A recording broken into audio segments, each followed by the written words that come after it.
ओम शांति। भगवत गीता श्लोक क्लास में आज बेसिक कोर्स है और अगर किसी के बेसिक कोर्स के चित्र बाकी है तो वो बताइए, या तो फिर जैसे पिछले हफ्ते के क्लास में बताया था एडवांस नॉलेज के आधार से और श्लोकों के आधार से बाप, टीचर और सदगुरु का परिचय हमें देना है। अगर वो टॉपिक भी किसी ने रेडी किया है तो भी बता सकते हैं। फोन अनम्यूट है।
जी, ओम शांति।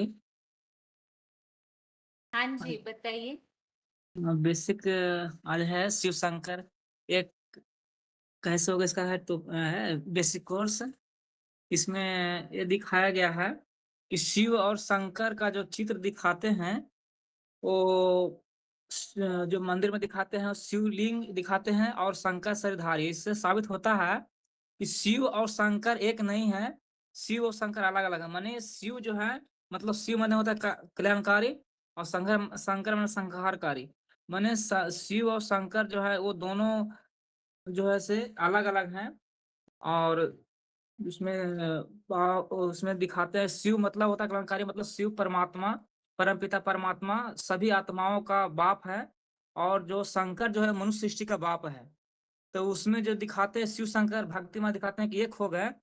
तो उसका यादगार इसलिए ऐसे दिखाते हैं कि जो परमात्मा सृष्टि पे जब आते हैं तो तीन मूर्तियां जो ब्रह्मा में शंकर हैं।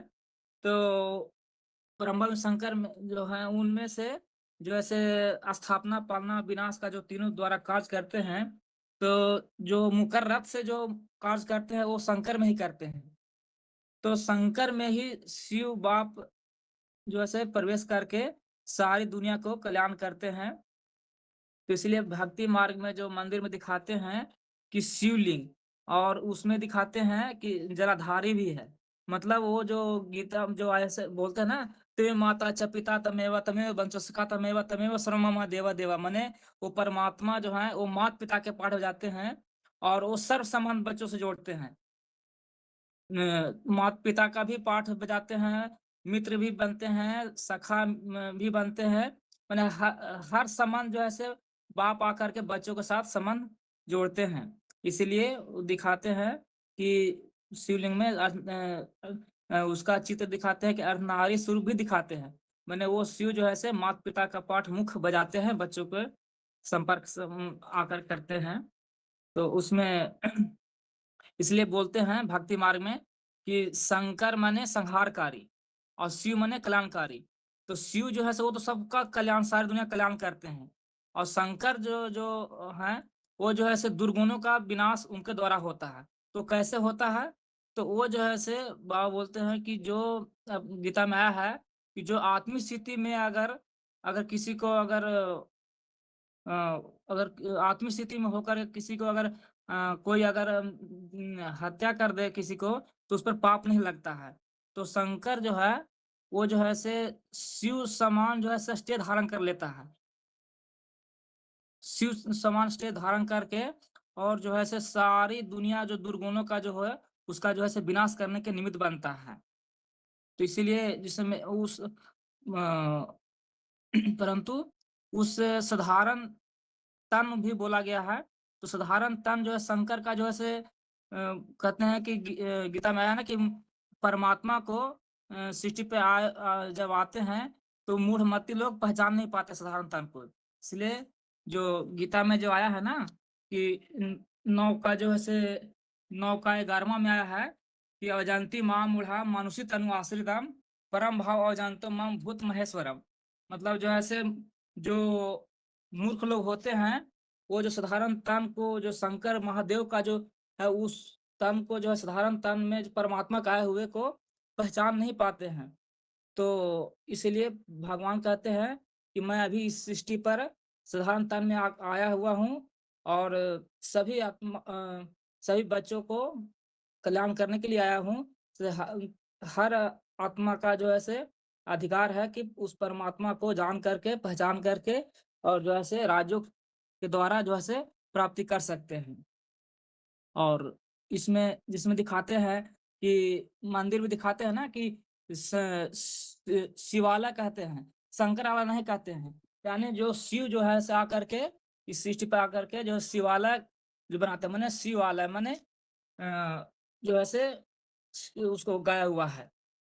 तो इसलिए सबसे सर्वश्रेष्ठ नाम जो है से उनका ही होता है, जो कहते हैं ना ऊंचा तेरा नाम, ऊंचा तेरा धाम, ऊंचा तेरा काम। तो जरूर परमपिता परमात्मा सृष्टि पे आकर के ऊंचा ऊंचा काम किया है, तभी उनका गायन है ऊंचा नाम, ऊंचा काम, ऊंचा तेरा धाम।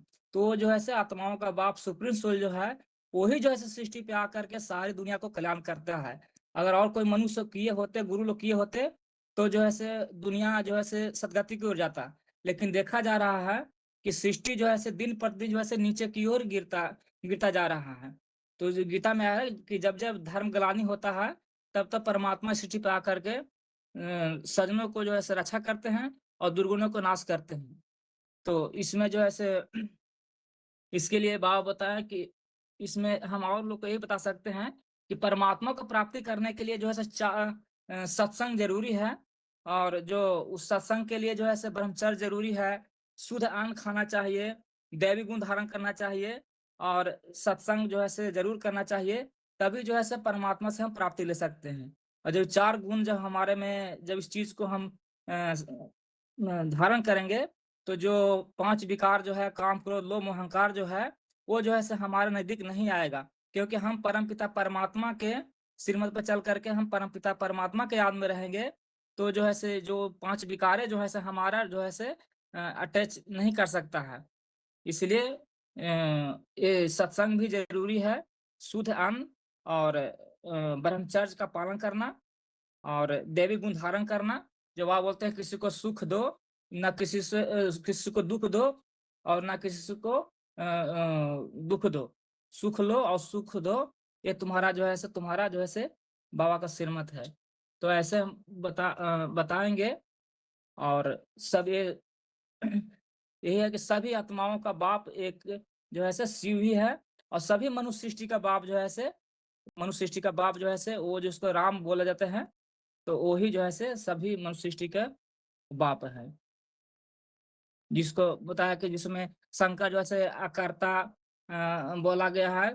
तो वो जो अकर्ता अभोक्ता, तो ये जो स्टेज जो है से ये शिव के याद में ही वो जो है धारण करता है कि बिन पग चले सुने बिन काना कर्म बिन करे करे बिन नाना आन न रहे सकल सोई बिन वाणी भोक्ता जोगी। माने वो जो है से निराकारी स्टेज में टिक जाता है और वो निराकारी टिक कर जो है से टिक करके सारी दुनिया को कल्याण करने के निमित्त बन जाए। इसलिए शिव और शंकर को एक लोग समझ लेते हैं, लेकिन वास्तव में शिव जो है वो जो है सभी आत्माओं का बाप है और शंकर जो है वो मनुष्य सृष्टि का बाप है। यानी शंकर का भी बाप शिव हो गए, इसलिए वो अलग अलग है।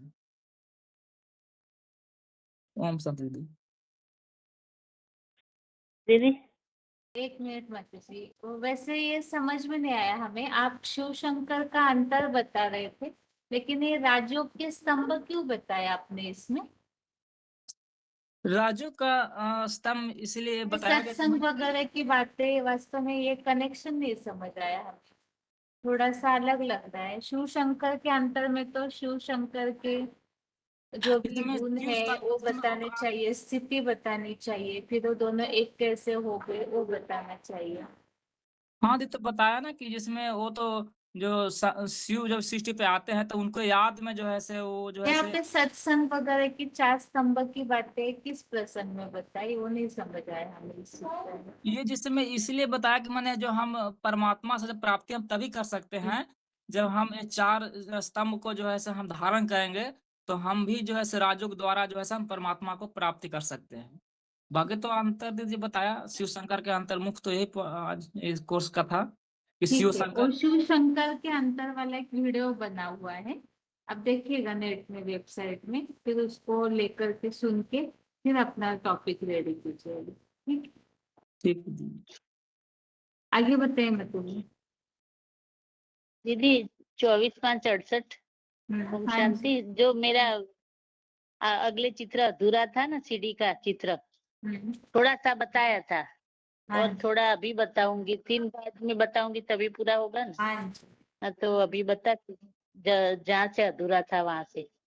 तो ब्रह्मा के 4 मानस पुत्र हुए। तो इसमें दीदी ये मुझे नाम नहीं आता है, ब्रह्मा के 4 मानस पुत्र, सनत, सनंदन, सनातन और सनत, ये है दीदी। सनत, हाँ, सनातन, सनंदन और सनत कुमार। सनत कुमार, हाँ, के रूप में दिखाते हैं। उसमें से जो बड़ा पुत्र है उनके नाम पर सनातन धर्म की स्थापना होती है। तो रुद्रमाला राजा क्वालिटी की आत्माएं है, जो वो स्वाधीन अधिकारी बनती है। वो मूंडमाला है, तो वो प्लानिंग पार्टी है। वो एडवांस पार्टी का पहला ग्रुप है, यानी उनकी बुद्धि तीखी होती है, जो बाप को बहुत पसंद होती है। तो रुद्रमाला शरीर से तो अपवित्र है, प्योरिटी न होने के कारण इतनी सफलता नहीं हासिल कर सकती, क्योंकि प्योरिटी के बगैर प्रैक्टिकल संपन्न नहीं हो सकता। तो प्रैक्टिकल स्वर्ग स्थापन तब तक नहीं हो सकता तब जब तक प्रैक्टिकल पार्टी नहीं निकलती है। तो चंद्रवंशी अर्थात विजयमाला रानी क्वालिटी की आत्माएं अधीन रहने वाली रूंडमाला है, जो सरेंडर होकर के अंदर रहने वाली होती है, लेकिन वो पवित्रता के कारण प्रैक्टिकल कर्म करके दिखाती है। उनके लिए मुरली में बोला है, अ, भारत माता शिव शक्ति अवतार अंत का यही नारा है। तो ये दूसरा ग्रुप है। रुद्रमाला के मण के नंबरवार विजयमाला में पिरोए जाते हैं, उसी समय सफलता हो जाती है, क्योंकि प्रवृत्ति मजबूत हो जाती है। तो विजयमाला का मण का बनना बड़ी बात नहीं है, लेकिन बाप के सिमरने के मण के बनना यही खुशनसीबी होती है। तो ज्ञानी तो आत्माओं की वो माला है। तो रुद्रमाला में सूर्यवंशी कृष्ण को और दूसरी और चंद्रवंशी राधा को दिखाते हैं। तो सूर्यवंश के कृष्ण है, वो उच्च कुल के है, और चंद्रवंशी राधा नीच कुल की है। तो 2 वंश हो गए। तो ये इसमें मूंज हो जाती है कि परमात्मा तो एक धर्म, एक राज्य, एक माला, एक एक राज्य, एक धर्म की स्थापना करने आए हैं। तो ये कैसे होगा? तो जब तक कृष्ण और राधा एक न हो जाए तब तक एक राज्य की स्थापना कैसे होगी? तो बाबा ने बताया कि राधा और कृष्ण के यहाँ जाती है और दोनों को प्यार हो गया। तब राधा सूर्यवंशी घराने में आ जाती है, तो एक वंश हो जाता है। तो सूर्यवंशी कृष्ण राधा के पास जा न सके, क्योंकि कृष्ण उनसे कुल का है। तो भक्ति मार्ग में तो जब अनुष्ठान करते हैं, तो स्त्री पुरुष के गांठ जब तक नहीं लगती तब तक प्रवृत्ति मार्ग नहीं गिनाता। तो ऐसे संगी कृष्ण और चंद्रवंशी राधा के स्वभाव संस्कार जब तक एक न हो जाए तब तक वैसे वैतरणी नदी को पार नहीं कर सकते। इसीलिए दिखाया है कि अंधे और लंगड़े की कहानी बताई है। तो विषय वैतरणी नदी पार करते हैं। तो रुद्रमाला के पास ज्ञान है और विजयमाला के पास पवित्रता है, तो दोनों की गांठ जुड़कर एक हो जाती है। तो चंद्रवंशी राधा को अपने वंश छोड़कर जो आएगी, तब ज्ञान रत्नों से खेलेंगी। और कैसे है, कृष्ण से स्नेह हो गया तब एक हो जाते हैं। तो यहाँ कृष्ण को द्वापर युग में बताया है। तो शास्त्रों में तो कृष्ण का जन्म 8वां नंबर का दिखाया है। तो उनके आगे 7 बच्चों का जन्म हो चुके होते हैं। तो कृष्ण के को अष्टम गर्भ के जेल में प्रत्यक्षता रूपी जन्म उनका होता है। तो वो संगम युगी कृष्ण की बात है। तो वो पहले ज्ञान में आते हैं। उनके पहले 7 नारायण बेसिक में ज्ञान ले चुके होते हैं। तो वो कंस के प्रभाव में रहते हैं और जो संगम युगी कृष्ण है वो कंस के प्रभाव से दूर गामड़े में पलते हैं। तो सीढ़ी के ऊपर कृष्णपुरी और नीचे कंसपुरी दिखाते हैं। तो ये बेहद की बात है। ये शास्त्रों की जो भी बात है वो संगम युग की बात है। तो सतयुग में तो 8 जन्म बच्चे होते नहीं।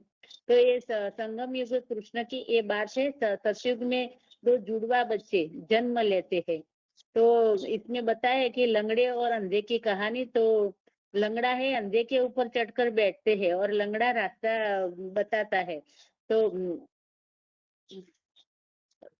ये और अंधा चलता है। आगे चल करके एडवांस पार्टी का सन 1976 से जन्म होता है। तो राम वाली आत्मा की राम बाप के रूप में जब प्रत्यक्षता होती है उस समय विदेशी आत्माएं, इसलिए इस्लामी, बौद्धी, क्रिश्चियन और क्रिश्चियन वो उसे प्रत्यक्ष करने में सहयोगी बनते हैं। तो उस समय एक कन्या भी सहयोगी बनती है। तो बाद में तो वो ये 4 है वो विरोधी बन जाते हैं। तो सूर्य पुत्री यमुना डायरेक्ट बाप से ज्ञान लेती है और गंगा भी ज्ञान लेती है, लेकिन दोनों के में अंतर है। यमुना की मिट्टी ज्यादा चिपकती है और गंगा की मिट्टी चिपकती नहीं है। तो रुक्मणी है वो पहले सरेंडर होती है, फिर रुक जाती है। तो उनको वो है जगदम्बा का पार्ट। वो बाप का हाथ जैसे कि छोड़ देती है, क्योंकि जो विदेशी आत्माएं हैं उनके प्रभाव में आ जाती है। तो अनिश्चय बुद्धि बन जाती है। तो विदेशियों के संस्कार आड़े आते हैं। तो पवित्रता वाली बात उनकी बुद्धि में से असली रूप में गहराई तक बैठती ही नहीं है। इसीलिए जगदम्बा को जैसे कि बाप के हाथ छोड़ देती है। तो राम का राज्याभिषेक जैसे कि होता है, तब ये 3 भाई सहयोगी बनते हैं। एक पांव पखारता है, एक चमर हिलाता है और एक छत्र छांव करता है। तो ये शूटिंग पीरियड की बात है। पहले सहयोग दिया था, उसके फलस्वरूप उन्हों को कटी हुई सीढ़ी बताई है, वो उनको 3 गद्दिया के रूप में मिल जाती है। तो सारे ज्ञान 7 नारायण आधारभूत आत्माएं है। तो त्रेता युग में 12 गद्दियां दिखाई है। उसमें पहली गद्दी पर राम सीता बैठते हैं और जिनका जैसा नंबर लक्ष्मी नारायण का होता है उसी नंबर का सीताराम बनते हैं। तो बीच में भारत दिखाया है, 2500 वर्ष स्वर्ग और 2500 वर्ष नरक। तो जो 2500 वर्ष ब्रह्मा का दिन और 2500 वर्ष ब्रह्मा की रात जो द्वापर युग से शुरू होता है तो अर्ध विनाश हो जाता है। तो रावण राज्य शुरू होता है। रावण राज्य माना अनेक मतांतर शुरू हो जाते हैं। तो धीरे धीरे करके धर्म 10 धर्म फैल जाते हैं। तो यहाँ शूटिंग में ब्रह्मा बाबा ने शरीर छोड़ दिया, मम्मा ने भी शरीर छोड़ दिया। तो पहले ब्रह्मा बाबा माउंट आबू से कंट्रोल करते थे। एक के हाथ में राज्य सत्ता थी, धर्म सत्ता एक के हाथ में थी। और जो जैसे कि रावण राज्य का पहला प्रूफ है, त्रेता का अंत होता है। तो द्वापर युग की शुरुआत में रावण राज्य की शुरुआत होती है तो भूकंप आता है। तो जमीन हिलने से देवताओं के जो संगठन रूपी महल माड़िया जमीन में समा जाती है और सृष्टि का अर्ध विनाश हो जाता है। उस समय विकारी प्रवृत्ति शुरू हो जाती है। तो देवताएं वाम मार्ग में जाने से स्वर्ग नष्ट हो जाता है। और तो ये है रावण राज्य का पहला प्रूफ। तो यहाँ शूटिंग पीरियड में कन्याएं माताओं की बुद्धि हिल जाती है। तो बाबा ने मुरली में कहा था, भले बाबा चला जाए लेकिन मम्मा अंत तक रहेगी। लेकिन मम्मा ने 1965 में शरीर छोड़ दिया। तो उसको फॉलो करने वाली आत्माएं थी वो ज्ञान में से टूट गई। फिर ब्रह्मा बाबा ने सन 1969 में भी शरीर छोड़ दिया। तो उसको फॉलो करने वाली आत्माएं थी वो भी ज्ञान में से टूट गई। तो मम्मा के शरीर छोड़ने के बाद 1 वर्ष के बाद अहमदाबाद में गुजरात में पालड़ी में सेंटर खोला गया, तो शूटिंग पीरियड में सोमनाथ मंदिर बन गया। तो जो द्वापर के आदि में राजा विक्रमादित्य राजा के द्वारा सोमनाथ मंदिर स्थापन किया जाता है। तो ब्रह्मा बाबा की आयु शास्त्रों में ब्रह्मा की आयु 100 साल बता रहे, लेकिन ब्रह्मा बाबा ने तो 100 साल के पहले चले गए, तो उनको तो फॉलो करने वाली आत्माएं अनिश्चय बुद्धि बन गई और टूट गई।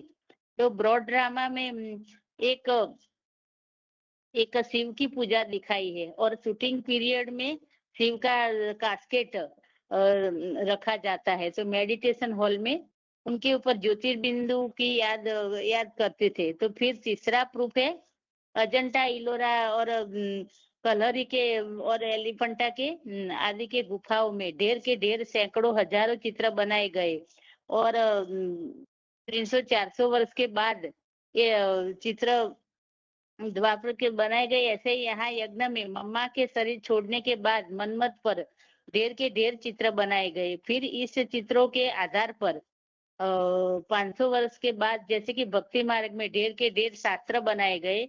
बड़े बड़े ग्रंथ भागवत, महाभारत, योग वशिष्ठ आदि बनाए गए।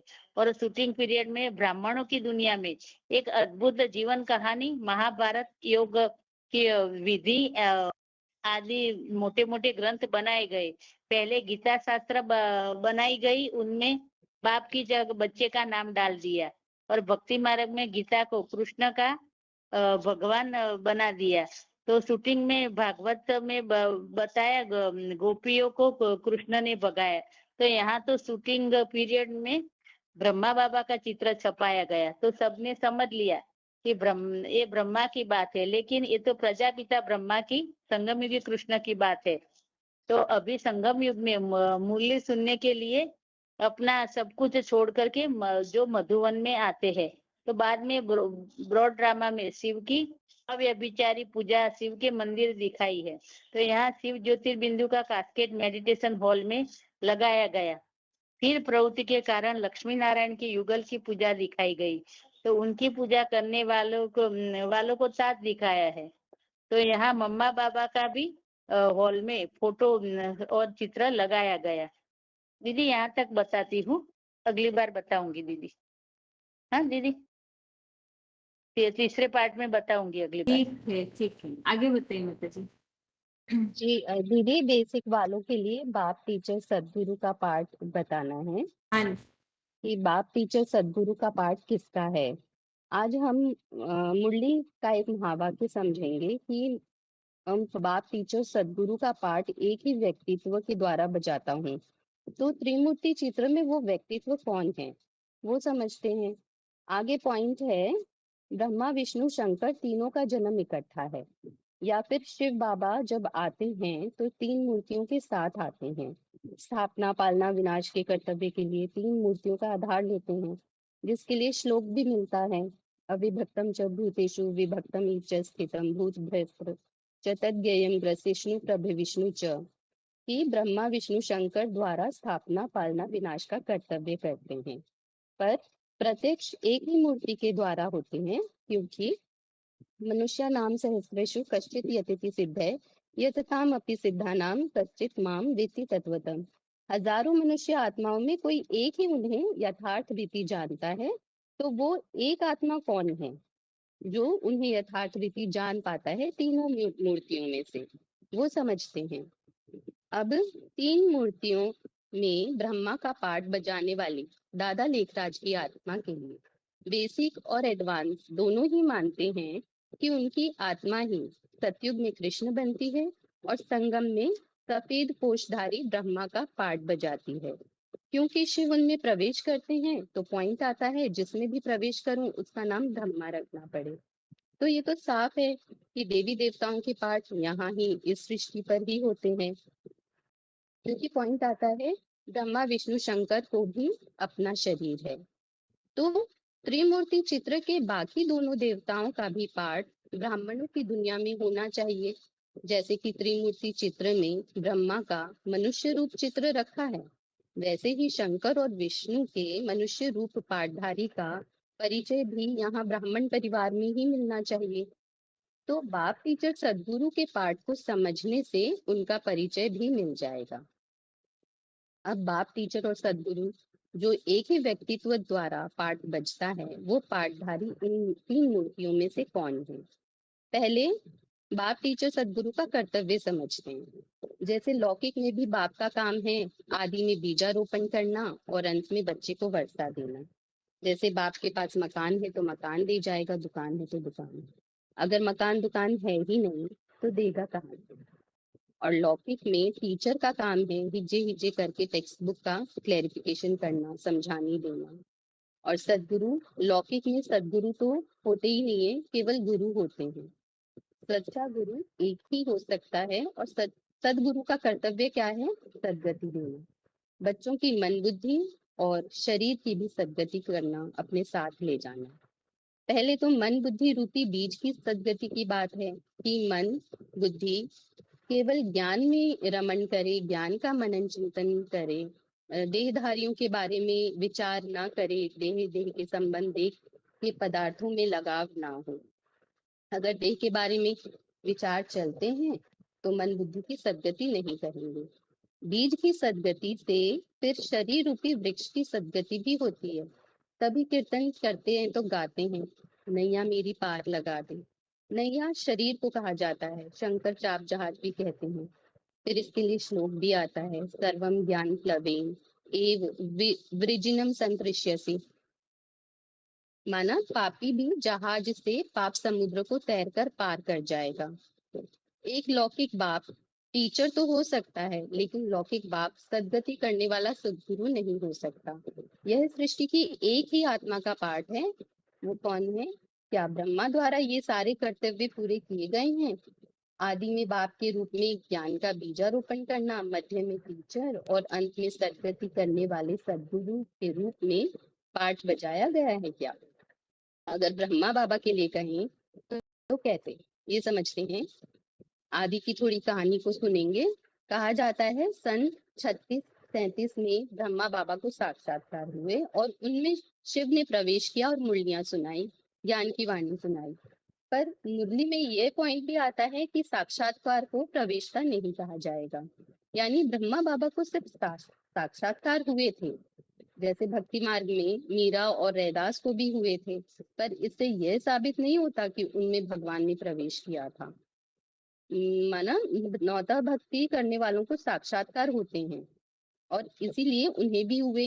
और ब्रह्मा बाबा भी धार्मिक प्रवृत्ति के थे, उन्होंने 12 गुरु किए थे, इसलिए उन्हें भी हुए। मुरली में यह भी बताया गया है कि ब्रह्मा बाबा साक्षात्कारों का अर्थ स्वयं नहीं समझ पाए थे, क्योंकि वह तो जैसे बेबी बन गए थे और उन्हें समझाने वाला व्यक्तित्व उनकी दुकान का भागीदार था।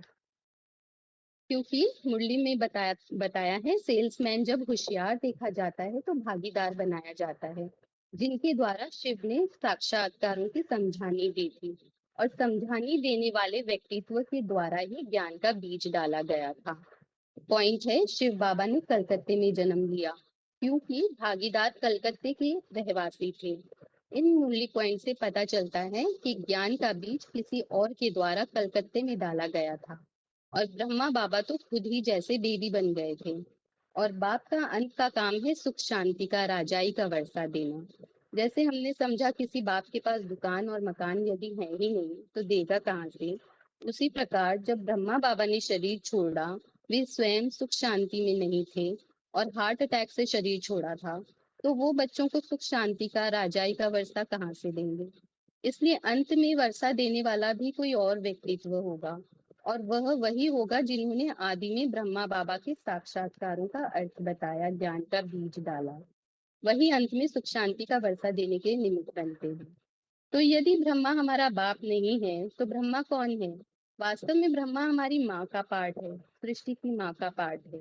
ब्रह्म यानी बड़ी, माने बड़ी माँ, सृष्टि की बड़ी से बड़ी माँ। उनमें सहन शक्ति अधिक होने के कारण माँ का स्वभाव संस्कार है और उन्हें माँ का दर्जा दिया। माँ कोमल स्वभाव की होती है जबकि बाप का पार्ट स्ट्रिक्ट होता है और ये बात हमें मुरली से पता चलती है। वे ब्रह्मा माता है। वर्षा माता से नहीं मिल सकता, वर्षा फिर भी बाप से मिलेगा। तो यहाँ पे ब्रह्मा को माता बताया है, बाप कोई और पार्टधारी है। फिर दूसरा पॉइंट है, प्रजापिता ब्रह्मा को भी पिता कहते हैं, तो माता कहाँ, ये ब्रह्मा माता बन जाती है। तो यहाँ पे भी वही बात बताई। त्रिमूर्ति में एक मूर्ति माँ है और एक मूर्ति पिता का स्ट्रिक्ट पार्ट निभाने वाली आत्मा है। तो त्रिमूर्ति में पिता कौन है, पॉइंट से देखेंगे, दो बाप हैं, शिव प्लस प्रजापिता, दोनों से वर्षा मिलता है।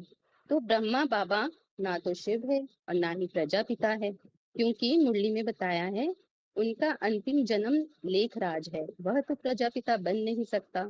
तो फिर प्रजापिता जिन्हें बाप कहा गया है वो कौन सी मूर्ति हुई, मुरली में है, प्रजापिता भी तो अनादि है, आत्माओं का बाप इनमें आते हैं, आकर ब्रह्मा को अडॉप्ट करना पड़ता है। इस पॉइंट में प्रजापिता के ब्रह्मा को अडॉप्ट करने की बात बताई, कब अडॉप्ट किया होगा, 36-37 में साक्षात्कारों का अर्थ समझाकर, ज्ञान का बीज बोकर अडॉप्ट करने की बात है। और प्रजापिता के लिए उस मूर्ति की ओर इशारा दिया है जिसे भक्ति मार्ग में अनादि कहा है, जिसका ना कोई आदि है ना अंत है, क्योंकि बताया ना कि प्रजापिता तो अनादि है। और लिंगोद्भव की कहानी भी आती है, माना वो मूर्ति सृष्टि का बीज हुआ जिससे सृष्टि विस्तृत होती है, और भक्ति मार्ग में उस बीज को, उस आदिदेव को शंकर के रूप में दिखाते हैं, जो यहाँ भी तीन मूर्तियों में एक मूर्ति है।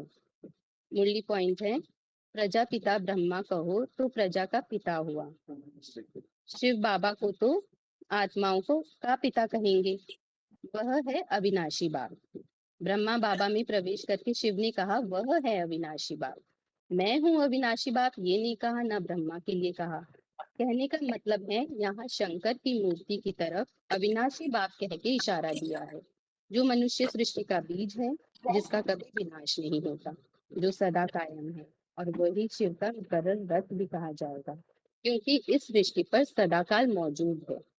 पॉइंट है, इस सृष्टि पर सदा कायम एक शिव बाबा है। इसलिए श्लोक देखेंगे, तुम आदिदेव पुरुष पुराण तुमस्य विश्वस्य परम निधानम, आप आदिदेव हो, पुरातन पुरुष हो, बीजम माम सर्वभूतानाम विद्धि पार्थ सनातनम, सब प्राणियों का सनातन बीज मुझे जान। और उसी अविनाशी बीज जिसे मुरली में प्रजापिता या मनुष्य सृष्टि का बीज कहा है, उस बाप से ही फिर सारी सृष्टि भी विस्तृत होती है। इसका भी पॉइंट देखेंगे, ये तो ब्राह्मण कुल है, परम पिता परमात्मा ने नई प्रजा रची है, इसलिए इनको प्रजापिता कहा जाता है।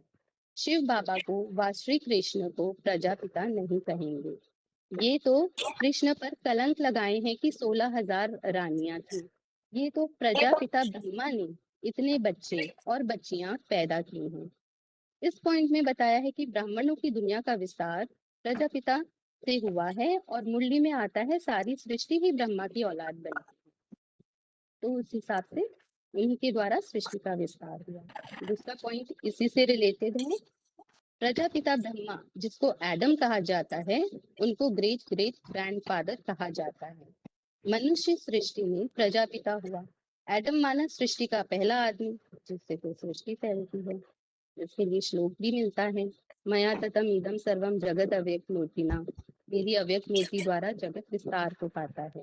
या फिर यह एकम जगत कृत्स्नम पश्य अद्य सचराचरम, मेरी इस देह में जड़ चेतन संपूर्ण जगत को एक ही जगह स्थित देख लो। इन महावाक्यों में प्रजापिता को एडम कहा है, अनादि कहा है, मनुष्य सृष्टि का बीज कहा है, जिनके द्वारा ब्राह्मण परिवार में ज्ञान का बीज बोया जाता है और परिवार विस्तार को पाता है। अंत में बाप का काम है सुख शांति का वर्षा देना। लौकिक में भी वर्षा माँ से नहीं बाप से ही मिलता है, यहाँ भी अंत में वर्षा बाप से ही मिलेगा, जिसे पॉइंट से ही समझेंगे। दो बाप हैं, शिव प्लस प्रजापिता, दोनों से वर्षा मिलता है।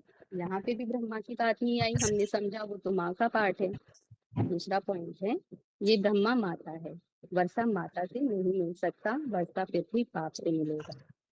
यहाँ पे भी वही बात। फिर दूसरा है, प्रजापिता ब्रह्मा है साकारी बाप, अब तुम साकार द्वारा निराकारी बाप से वर्षा ले रहे हो।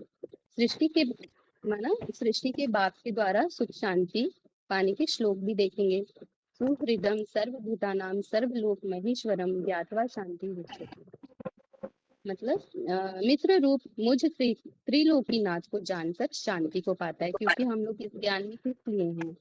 सुख शांति का राजा ही का अवस्था पाने के लिए। अगर वही हमारा लक्ष्य ही पूरा नहीं हुआ तो फिर इस ज्ञान का क्या महत्व हुआ? वो मिलेगा बाप से ही। फिर एक और श्लोक है, सर्वधर्मान परित्यज्य मामेकं शरणं व्रज अहं त्वा सर्वपापेभ्यो मोक्षयिष्यामि मा शुचि। एक मेरी शरण में आ जा, तुझे सब पापों से मुक्त कर दूंगा। तो अब तक हमने देखा मनुष्य सृष्टि के बीज के द्वारा आदि में ज्ञान का बीजारोपण और अंत में वर्षा। अब टीचर का पाठ देखते हैं। टीचर का कर्तव्य है कि मुरलियों को हिज्जे हिज्जे करके समझाए, पर ब्रह्मा द्वारा ये पाठ नहीं बजाया गया था। शिव बाबा ने उनके तन के द्वारा सिर्फ मुरली सुनाई, पर समझाई नहीं थी। माँ के द्वारा बेसिक पढ़ाई ही पढ़ाई गई थी, पर ऊंची पढ़ाई माँ नहीं पढ़ा सकती, वो बाप ही पढ़ाते हैं। यूनिवर्सिटी जाते हैं तो क्लास भी बदलती है, टीचर भी बदल जाता है। यहाँ भी ऐसा ही हुआ। बेहद के बाप बेहद के बच्चों से बेहद की बातें करता है। तो एक उदाहरण को देखेंगे जिसके हिसाब से समझेंगे कि उन्होंने मुरली सिर्फ चलाई पर समझाई नहीं। पॉइंट है, आने वाले 10 वर्षों में भारत से भ्रष्टाचार और विकारों का अंत। इस बात को ब्रह्मा बाबा ने स्कूल में उठा लिया कि इतनी बड़ी दुनिया का 10 वर्षों में विनाश हो जाएगा, और वास्तव में ये ब्राह्मणों की दुनिया की ही बात वास्तव में तो ये ब्राह्मणों की दुनिया की बात है। उन्होंने इसका मनन चिंतन मंथन नहीं किया। वे महावाक्य को स्कूल में उठा लेते थे, गहराई से नहीं समझ पाते थे। वो गहराई से नहीं समझ पाते थे। इससे संबंधित मुरली पॉइंट देखते हैं। बाबा ने बताया, शिव बाबा का और ब्रह्मा बाबा का रथ एक ही है। ऐसे भी नहीं कहेंगे कृष्ण में शिव बाबा बैठ ज्ञान देते हैं, यानी समझाने की बात आई। कृष्ण के द्वारा मुरली सुनाई पर समझाई नहीं। दूसरा पॉइंट है, मुरली है ज्ञान की, तो बेचारा श्री कृष्ण क्या जाने। यहाँ इशारा दिया है कि वो समझते नहीं थे। तो ब्रह्मा बाबा के द्वारा टीचर का पाठ नहीं बजाया गया था। टीचर का पाठ सख्त होता है, जबकि ब्रह्मा बाबा मुरली अनुसार श्रीमत ना देकर बच्चों की समस्या का समाधान माँ बनकर दे देते थे, क्योंकि स्वयं करके दिखाने का पाठ था। टीचर के रूप में बच्चों से करवा के लेने का पाठ नहीं था। फिर टीचर का पाठ किसका है? ये पाठ भी मनुष्य सृष्टि के बीज का है, यानी शंकरवादी मूर्ति का, जो बाप का भी पाठ है। इस बात को भी मुरली पॉइंट के आधार पर समझेंगे। जैसे कि मुरली पॉइंट समझा हमने कि प्रजापिता ब्रह्मा है साकारी बाप। अब तुम साकार द्वारा निराकारी से निराकारी वर्षा ले रहे हो, तो उस साकार बाप द्वारा ही टीचर का पाठ बजता है। कैसे? पॉइंट है, वह है मनुष्य सृष्टि का बीज रूप, तो उनके पास मनुष्य सृष्टि का ही नॉलेज होगा। यहाँ बताया है कि मनुष्य सृष्टि के आदि मध्य अंत की नॉलेज सृष्टि के बीज रूप आत्मा से मिलती है, यानी प्रजापिता ब्रह्मा से। दूसरा है, यह बाप भी है टीचर भी है। टीचर को तो रोज पढ़ाना है। और एक और पॉइंट है, ये राजयोग बाप ही सिखलाते हैं। कृष्ण को बाप नहीं कहेंगे, वह तो बच्चा है। तो यहाँ पे भी राजयोग बाप के द्वारा सिखलाने की बात आई है, कृष्ण के द्वारा नहीं। तो टीचर का पाठ भी शंकर के द्वारा बचता है। तो इसका श्लोक देखेंगे, ज्ञानम विज्ञान सहितम यत् ज्ञात्वा मोक्ष से अशुभात्। तुझको योग रूपी अत्यंत गुप्त विशेष ज्ञान बताऊंगा, जो हमें अत्यंत विशेष ज्ञान बेसिक में नहीं मिला। जैसे कि वहां पे तो उदाहरण दे सकते हैं कि आत्मा की जो 84 का पाठ है, वह भी ये भी वही बता सकता है जो स्वयं पूरे 84 जन्म लेता हो इस सृष्टि पर, वही सिखा भी सकता है उस हिसाब से। दूसरा, परम भूय प्रवक्ष्यामि ज्ञानानाम ज्ञानम उत्तमम। सब ज्ञानों में परम श्रेष्ठ परम ब्रह्म ज्ञान बताता हूँ। इसी तरह का इति ते ज्ञानम आख्यातम गुह्यात गुह्यतरम मया। ऐसे गुप्त से भी गुप्ततर गीता ज्ञान मैंने तुझे कहा है। तो शंकर वाली मूर्ति ही मध्य में ब्रह्मा बाबा के शरीर छोड़ने के बाद टीचर का पाठ बजाने के भी निमित्त बनती है। ब्रह्मा बाबा के द्वारा टेक्स्ट बुक सिर्फ तैयार करवाई गई, टीचर के द्वारा समझाने का काम बाद में हुआ।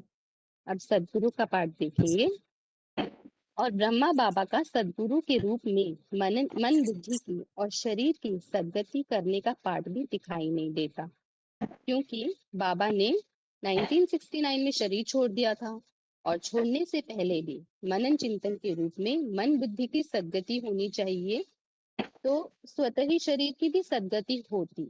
पर शरीर छोड़ने के बाद सद्गति की बात नहीं आती है, शरीर रहते ही सद्गति होने की बात आती है।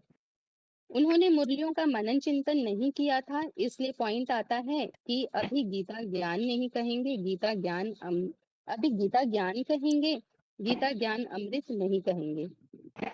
दूसरी बात, जैसे कि हम ब्राह्मणों का लक्ष्य है इसी शरीर द्वारा नर से नारायण, नारी से लक्ष्मी बनना, और ये वही बना सकता है जो स्वयं उसी शरीर से शाम से सुंदर बने। शरीर छोड़ने के बाद नहीं, वो लक्ष्य बाबा ने प्राप्त नहीं किया, तो बच्चों की सद्गति के निमित्त भी नहीं बन सकते। तो सद्गुरु का पाठ किसका है वो भी मुरली पॉइंट से समझेंगे। प्रजापिता ब्रह्मा कहो तो प्रजा का पिता हुआ है, शिव बाबा को तो आत्माओं का पिता कहेंगे। यहाँ बेहद पहले ये समझाया है कि पहले दो बेहद के बाप को समझो, एक मनुष्य सृष्टि का पिता है और एक आत्माओं का पिता। तो मनुष्य सृष्टि का पिता सद्गति दाता है, वो कैसे? पॉइंट है, राम बाप को कहा जाता है।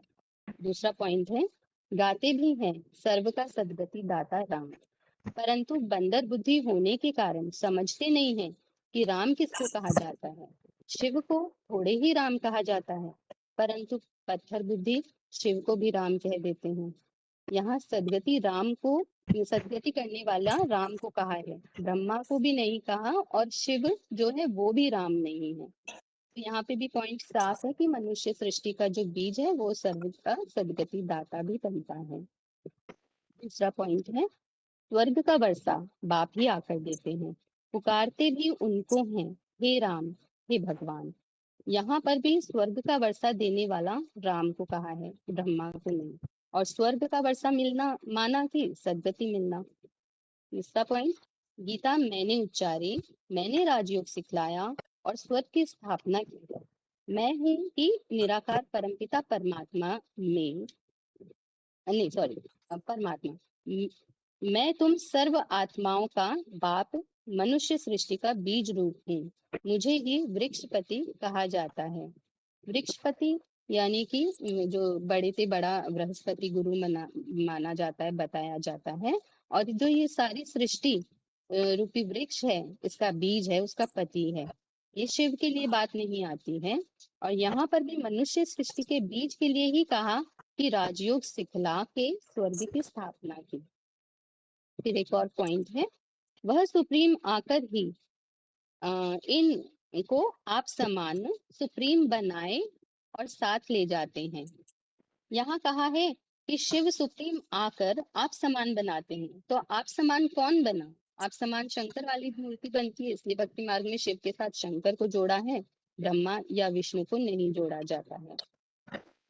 एक और है, सच्चा सच्चा सुप्रीम बाबा है जो हमको 21 जन्म के लिए सुख धाम में ले जाते हैं। तो यहाँ सुप्रीम बाबा कहा है, जो सुख धाम में ले जाने वाला है, जो सद्गति करने वाला है। बाबा शिव को नहीं कहेंगे, साकार को ही बाबा कहा जाता है।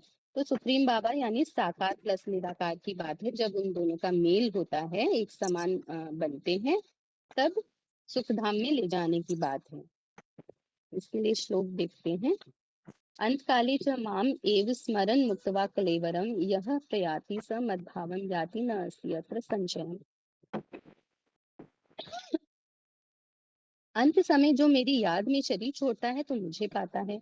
8 के 13 में भी ऐसी ही बात आई है, मेरी याद में शरीर छोड़ता है तो परम गति को पाता है।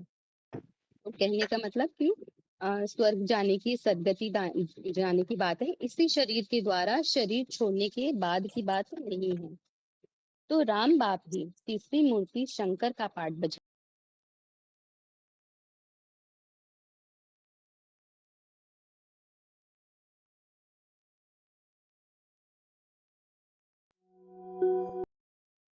अभी इसी समय की बात है, इसी सृष्टि की बात है, जो सिखों में भी गायन है, नजर से निहाल कितना प्यारा सदगुरु, माना ऐसी तीखी दृष्टि देंगे कि देवभान को भूल जाएंगे। और पॉइंट भी आता है, तुम बच्चों को नैनों पर बिठाकर ले जाऊंगा, तो ये दृष्टि देने की बात है। पॉइंट आता है, तुम बच्चे तो दृष्टि नहीं देंगे ना, वास्तव में दृष्टि देने का काम बच्चों का नहीं है, एक बाप के सिवा और कोई ये कर्तव्य कर नहीं सकता, क्योंकि उनको तो देह भान है ही नहीं, तो वही नजर से निहाल भी कर सकते हैं। और बाकी देहधारी तो दृष्टि देकर देहभान ही बढ़ाते हैं, क्योंकि उनको स्वयं भी देहभान होता है। इसके लिए श्लोक भी आता है, देवी सूर्य सहस्त्र भवेत युगपति उत्थिता यदि भा सदृश सा स्यात् भा सह तस्य महात्मा। हजारों सूर्यों की कांति उस महान आत्मा के समान है, और वही आत्मा दिव्य दृष्टि ज्ञान का तीसरा नेत्र भी दे सकती है, जिससे भगवान की पहचान हो सके। और वही जो 11 के 8 में बताया है, भगवान अर्जुन को ज्ञान का तीसरा नेत्र देते हैं और अपना स्वरूप दिखाते हैं, तो वो सहन नहीं कर पाता। यह सदगुरु की दृष्टि की ज्ञान के तेज की बात है। तो अब जैसे बाप टीचर सदगुरु का पाठ स्ट्रिक्ट होता है, वैसे ही त्रिमूर्ति के चित्र में शंकर की बैठक स्ट्रिक्ट है और ब्रह्मा की लूज है। अब आत्मा का पाठ चित्र में कैसे दिखाएं, तो बैठक के रूप में दिखा दिया। कहा जाता है कि गाय जुगाली नहीं करती है तो बीमार मानी जाती है, या सागर की गहराई में जाके ही रतन मिलते हैं। तो ब्रह्मा तन के द्वारा जो शिव की वाणी निकली थी, उनकी जुगाली करके मनन चिंतन मंथन करके पॉइंट सामने आता है कि बाप टीचर सदगुरु का पाठ ब्रह्मा का नहीं, शंकर का है। उसके लिए मुरली पॉइंट देखते हैं। वह बाप भी, वह कहा है शिव ने ब्रह्मा के तन में जब मुरली सुना रहे थे। शिक्षक भी है, ज्ञान का सागर भी है। बाप की महिमा बड़ी ऊंच है, मनुष्य सृष्टि का बीज रूप भी है। यहाँ मनुष्य सृष्टि के बीज को ही तीनों संबंध का पाठधारी बताया है। दूसरा है, हम आत्मा, हमारा बाप परम पिता परमात्मा, वही बाप टीचर सदगुरु भी है, प्रजापिता ब्रह्मा भी है ना। तो जैसे हमने समझा कि प्रजापिता ब्रह्मा अलग है और वो बाप का पार्ट है, ब्रह्मा हमारी माँ का पार्ट है। यहाँ भी प्रजापिता या मनुष्य सृष्टि के बीज के लिए भी वही बात बताइए, तीनों पाठधारी वही है। फिर एक और है, इस एक आत्मा की ही तीनों सर्विस इकट्ठी है, इसीलिए उनको सुप्रीम कहा जाता है। उनको यानी दूर की तरफ इशारा दिया है शिव ने ब्रह्मा में प्रवेश करके। अभी वो बाप टीचर सदगुरु का पाठ बजाने वाली जो आत्मा है, उन्हीं के द्वारा सृष्टि के सर्व संबंध भी निभाए जाते हैं। जो भक्ति मार्ग में कहा जाता है, तुम ही हो माता पिता बंधु सखा, तुम ही हो। तो वही आत्मा पाठ बाप टीचर सदगुरु भी होगी, ये नहीं कि कोई आत्मा माता पिता, कोई आत्मा टीचर सदगुरु। एक ही आत्मा सारे विश्व के संबंध निभाती है, जिसके लिए हमें श्लोक मिलता है, पिता अहम अस्य जगतो माता धाता पितामह गति भर्ता प्रभु का साक्षी निवास शरणम सुहृत। इन दोनों श्लोक में एक भगवान के साथ सभी संबंध बताए गए हैं। अब आखिर में विष्णु का पाठ। आगे मुरली पॉइंट है, जिसमें भी प्रवेश करूं उसका नाम ब्रह्मा रखना पड़े। ये इसलिए समझते हैं कि क्या बाप टीचर सदगुरु विष्णु का पाठ हो सकता है? नहीं। जैसे मुरली पॉइंट है, ब्रह्मा सो विष्णु बनते हैं। भक्ति मार्ग में 4 या 5 मुखी ब्रह्मा दिखाते हैं। जब इनका स्वभाव संस्कार एक हो जाता है तो विष्णु बनते हैं। इसलिए विष्णु को एक स्तर के साथ साथ 4 सहयोगी भुजा दिखाते हैं। और बाप टीचर सदगुरु तो एक ही व्यक्तित्व का पार्ट है, 4-5 आत्माओं के कॉम्बिनेशन का पार्ट नहीं है। तो बाप टीचर सदगुरु का पाठ त्रिमूर्ति में ना ब्रह्मा का है ना विष्णु का, ये शंकर का पाठ सिद्ध होता है, जिनसे कि हमें हमारा लक्ष्य प्राप्त होना है, वर्षा मिलना है। ओम शांति। हेलो हेलो हाँ जी मतलब दीदी, मेरा टॉपिक है गीता पहले जा वेद। गीता सभी धर्म ग्रंथों का माई बाप है, क्योंकि गीता को सर्वशास्त्र में शिरोमणि कहा जाता है, मेई माना माँ। बाकी वेद शास्त्र उसके बच्चे हैं, जैसे 15 के 1 में है छंदासी जस्या परनानी। गीता है मूल बीज, वेद शास्त्र सभी पत्ते आदि ग्रंथ अनगिनत हैं। वेद 4 हैं और भगवान इतने विधान नहीं बनाते हैं, विधान एक ही होता है जिसे भगवत गीता कहा जाता है। जैसे 16 के 24 में है, तस्मात् शास्त्र परमानम ते कार्य कार्यो व्यवस्थिता, अर्थात श्री भगवत गीता का आदेश ही प्रमाण है। वेद शास्त्रों में एक बात का ज्ञान नहीं मिलता है कि उसमें भगवान की पूरी पहचान नहीं है और बिना पहचान के हम भगवान को नहीं पा सकते हैं। भगवान अपना परिचय खुद आकर के देते हैं, जो 10 के 15 में है, स्वयमेव आत्मा आत्मानं वेत्थ त्वं पुरुषोत्तम। वेद शास्त्र द्वापर युग से मानवीय मत से लिखे गए। जैसे कि क्लास में कोई 20-25 छात्र हैं तो पढ़ाने वाला तो एक ही टीचर होता है, पर जब जो छात्र हैं वो पेपर देते हैं तो अपनी अपनी बुद्धि के अनुसार ही लिखते हैं। ऐसे ही पढ़ाने वाला तो एक परमपिता परमात्मा ही है, पर बुद्धि सबकी अपनी अपनी अलग अलग होने के कारण जब संगम युग आता है तो सभी अपनी अपनी बुद्धि के अनुसार वेद शास्त्र लिख देते हैं। जैसी पढ़ाई की वैसे ही धारणा बुद्धि में नंबरवार बैठ जाती है। तो ऐसे ही जैसे कहते हैं कि वेद व्यास जी ने गीता लिखी, जो 18 के 75 नंबर श्लोक में है, व्यासत प्रसादात, व्यास की प्रसन्नता से हमें गीता ज्ञान मिला, जिस कारण उनका नाम वेद व्यास पड़ा। और कई कहते हैं कि ब्रह्मा के मुख से वेद निकले। इस बात को लेकर भी शास्त्रकारों में मतभेद है, पर वेदों से पहले गीता निकली, क्योंकि गीता माता कहा जाता है, वेदों को बाप नहीं कहा जाता। गीता भगवानुवाच है, पर वेद भगवानुवाच नहीं है, वेद मनुष्य कृत हैं। गीता भगवान के मुख से निकली है, इसलिए गीता में भगवानुवाच शब्द आया हुआ है। गीता के 14 के 3 और 4 श्लोक में आया हुआ है, मम जोनि महत ब्रह्म तस्मिन् गर्भम दधाम्यहम्, अर्थात मैं जोनि रूपी माता में ज्ञान का बीज डालता हूँ। ऐसे ही आया हुआ है, अहम बीज प्रदापिता, मैं ज्ञान का बीज बोने वाला पिता हूँ। गीता से आदि सनातन देवी देवता धर्म की संपूर्ण स्थापना होती है, जैसे कि 4 के 8 में है, धर्म संस्थापना अर्थाय संभवामि युगे युगे, मैं देवी देवता सनातन धर्म की स्थापना करता हूँ, के लिए आता हूँ। अब वेदों से कौन सा धर्म स्थापन हुआ, तो कह देते हैं वेदों से वैदिक धर्म स्थापन हुआ। तो धर्म पिता के नाम से ही स्थापन होता है, जैसे क्राइस्ट से क्रिश्चियन, बुद्ध से बौद्ध, मोहम्मद से मुस्लिम धर्म। यदि वैदिक धर्म के संस्थापक वेद व्यास जी को भी कहें तो भी ये सही नहीं होगा, क्योंकि वेद व्यास जी धर्मपिता नहीं है। वेदों से वैदिक धर्म की स्थापना हुई तो ये भी गलत है। धर्म पुस्तक के नाम पर धर्म का नाम नहीं पड़ता। क्या कुरान से कुरानी और बाइबल से बाइबल धर्म की स्थापना हुई? नहीं। तो वेदों से वैदिक धर्म की स्थापना कैसे हो सकती है? वेद सत्य रज तम गुणों के विषय वाले हैं, जो 2 के 45 में आया हुआ है, त्रैगुण विषय वेदा निस्त्रय गुणे भवा अर्जुन।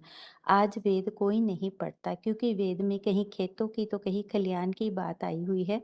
उन बातों का आपस में तालमेल बिठाना मुश्किल है, सबके बस की बात नहीं है। जबकि गीता में तो आया हुआ है कि भगवान से जब हम प्राप्ति करते हैं तो 9 के 22 में आया है, योगक्षेमम वहाम्यहम्, मैं प्राप्त वस्तु की प्राप्ति और उसकी रक्षा का भार संभालता हूँ।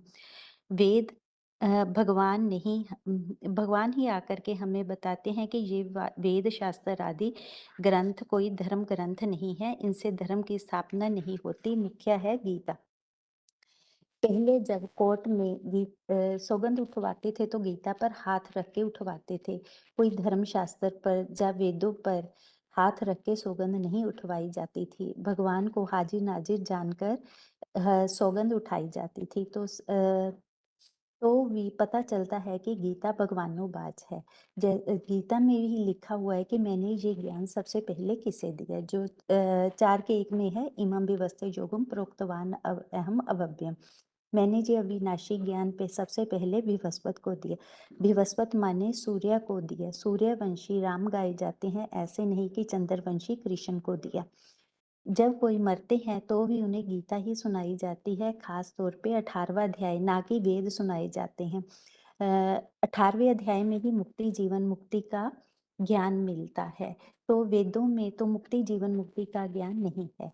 VCD 2471 में आया है, 4 वेद ब्रह्मा के मुख से निकले, जो गुणातीत नहीं है, सत्य तम से भरे हैं। वार्ता 1560 में आया है, गीता दबा दी गई तो वेद शास्त्र पहले हो गए। VCD 1500 VCD 1559 में आया है कि पहले गीता आती है, फिर गीता ज्ञान अमृत आता है, ब्रह्मम वाक्यम जनार्दनम। VCD 506 में आया है, अगम निगम वेद शास्त्रों को कहा जाता है। जब वेद शास्त्रों की व्याख्या की जाती है तो अगम निगम कहा जाता है। अगम निगम दो भाई हैं, अगम माने अगम्य मुरलियां, उनको गहराई तक कोई नहीं जान सकता। ब्रह्मा बाबा के मुख से चली वाणियों को ब्रह्मा बाबा के रहने तक कोई नहीं जान पाया। वो हो गए बड़ा भाई अगम। और 1976 से व्याख्या निकलती है तो निगम। अगम निगम दो भाई हैं। शिव बाबा ने बेहद की बात बताई है। राम और कृष्ण ही अगम निगम हैं। कृष्ण वेद उचारता है गीता ज्ञान के रूप में, और राम की आत्मा व्याख्या करती है उन महावाक्यों की, तो गीता ज्ञान अमृत हो जाता है। उनका नाम दिया निगम। जो संपूर्ण आत्मा है उनका अनुवर्तन दुनिया के सभी देशों में कानून बना करके किया जाता है। शास्त्र माना शासन करने का विधान, संविधान, संविधान माना संपूर्ण विधान, सम माना संपूर्ण, विधान माना कानून। संपूर्ण कानून संपूर्ण आत्मा ही बनाएगी। तो संपूर्ण आत्मा कौन? जिसका अनुवर्तन दुनिया के सभी देशों में कानून बना करके किया जाता है, वही बात गीता में लिखी हुई है। मम वर्तमान अनुवर्तन्ते मनुष्य पार्थ सर्वशः। भगवान आकर दुनिया में जो भी रास्ता बताते हैं उसका अनुगमन दुनिया के सभी मनुष्य मात्र करते हैं। वो संपूर्ण आत्मा है जिसे परम पिता परमात्मा कहा जाता है।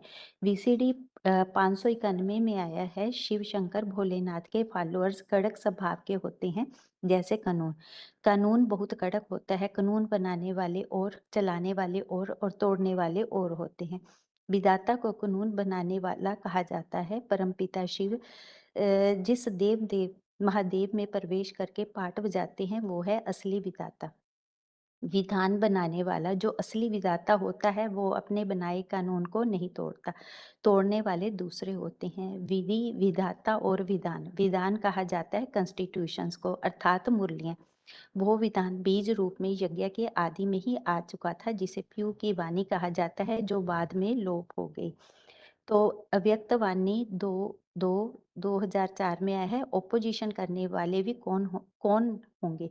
ब्राह्मण परिवार से ही ओपोजिशन करने वाले होते हैं, बाहर से नहीं। VCD 596 में आया है। बाप कहते हैं, मैं वेद शास्त्र से नहीं मिलता हूँ, वेद शास्त्र से मेरी प्राप्ति नहीं होती है। इतने इतने प्रकांड विद्वान भी मेरी प्राप्ति नहीं कर सकते। जो गीता के 11 के 48 और 53 नंबर श्लोक में आया है, ना हम वेद यज्ञ धने ना धाने ना क्रिया भी तपोवी उग्रे। और VCD 591 में आया है, ब्रह्मा के मुख से चली वाणी को वेद वाणी कहा जाता है। वेदों की ऋचाओं को सामान्य मनुष्य नहीं समझ पाता। ऊपर ऊपर से पढ़ ली, पर उनके गुह्य राज को कोई नहीं समझ पाता। तो कहा जाता है कि जा समझे रवि, जा समझे कवि। बाद में आने वाले जो इस्लामी बौद्धिक क्रिश्चियन थे, उन्होंने तो प्यू की बानी पर ध्यान ही नहीं दिया। VCD 2783 में है, ब्रह्मा को तो हुआ स्थापना और पालना का साक्षात्कार। उसी गीता में ही है 11 के 28 में, विराट रूप के साक्षात्कार में स्थापना और विनाश को दिखाया है। हे अर्जुन, ये सारी धरती मेरी जाड़ों के बीच में चबाई जाने वाली है।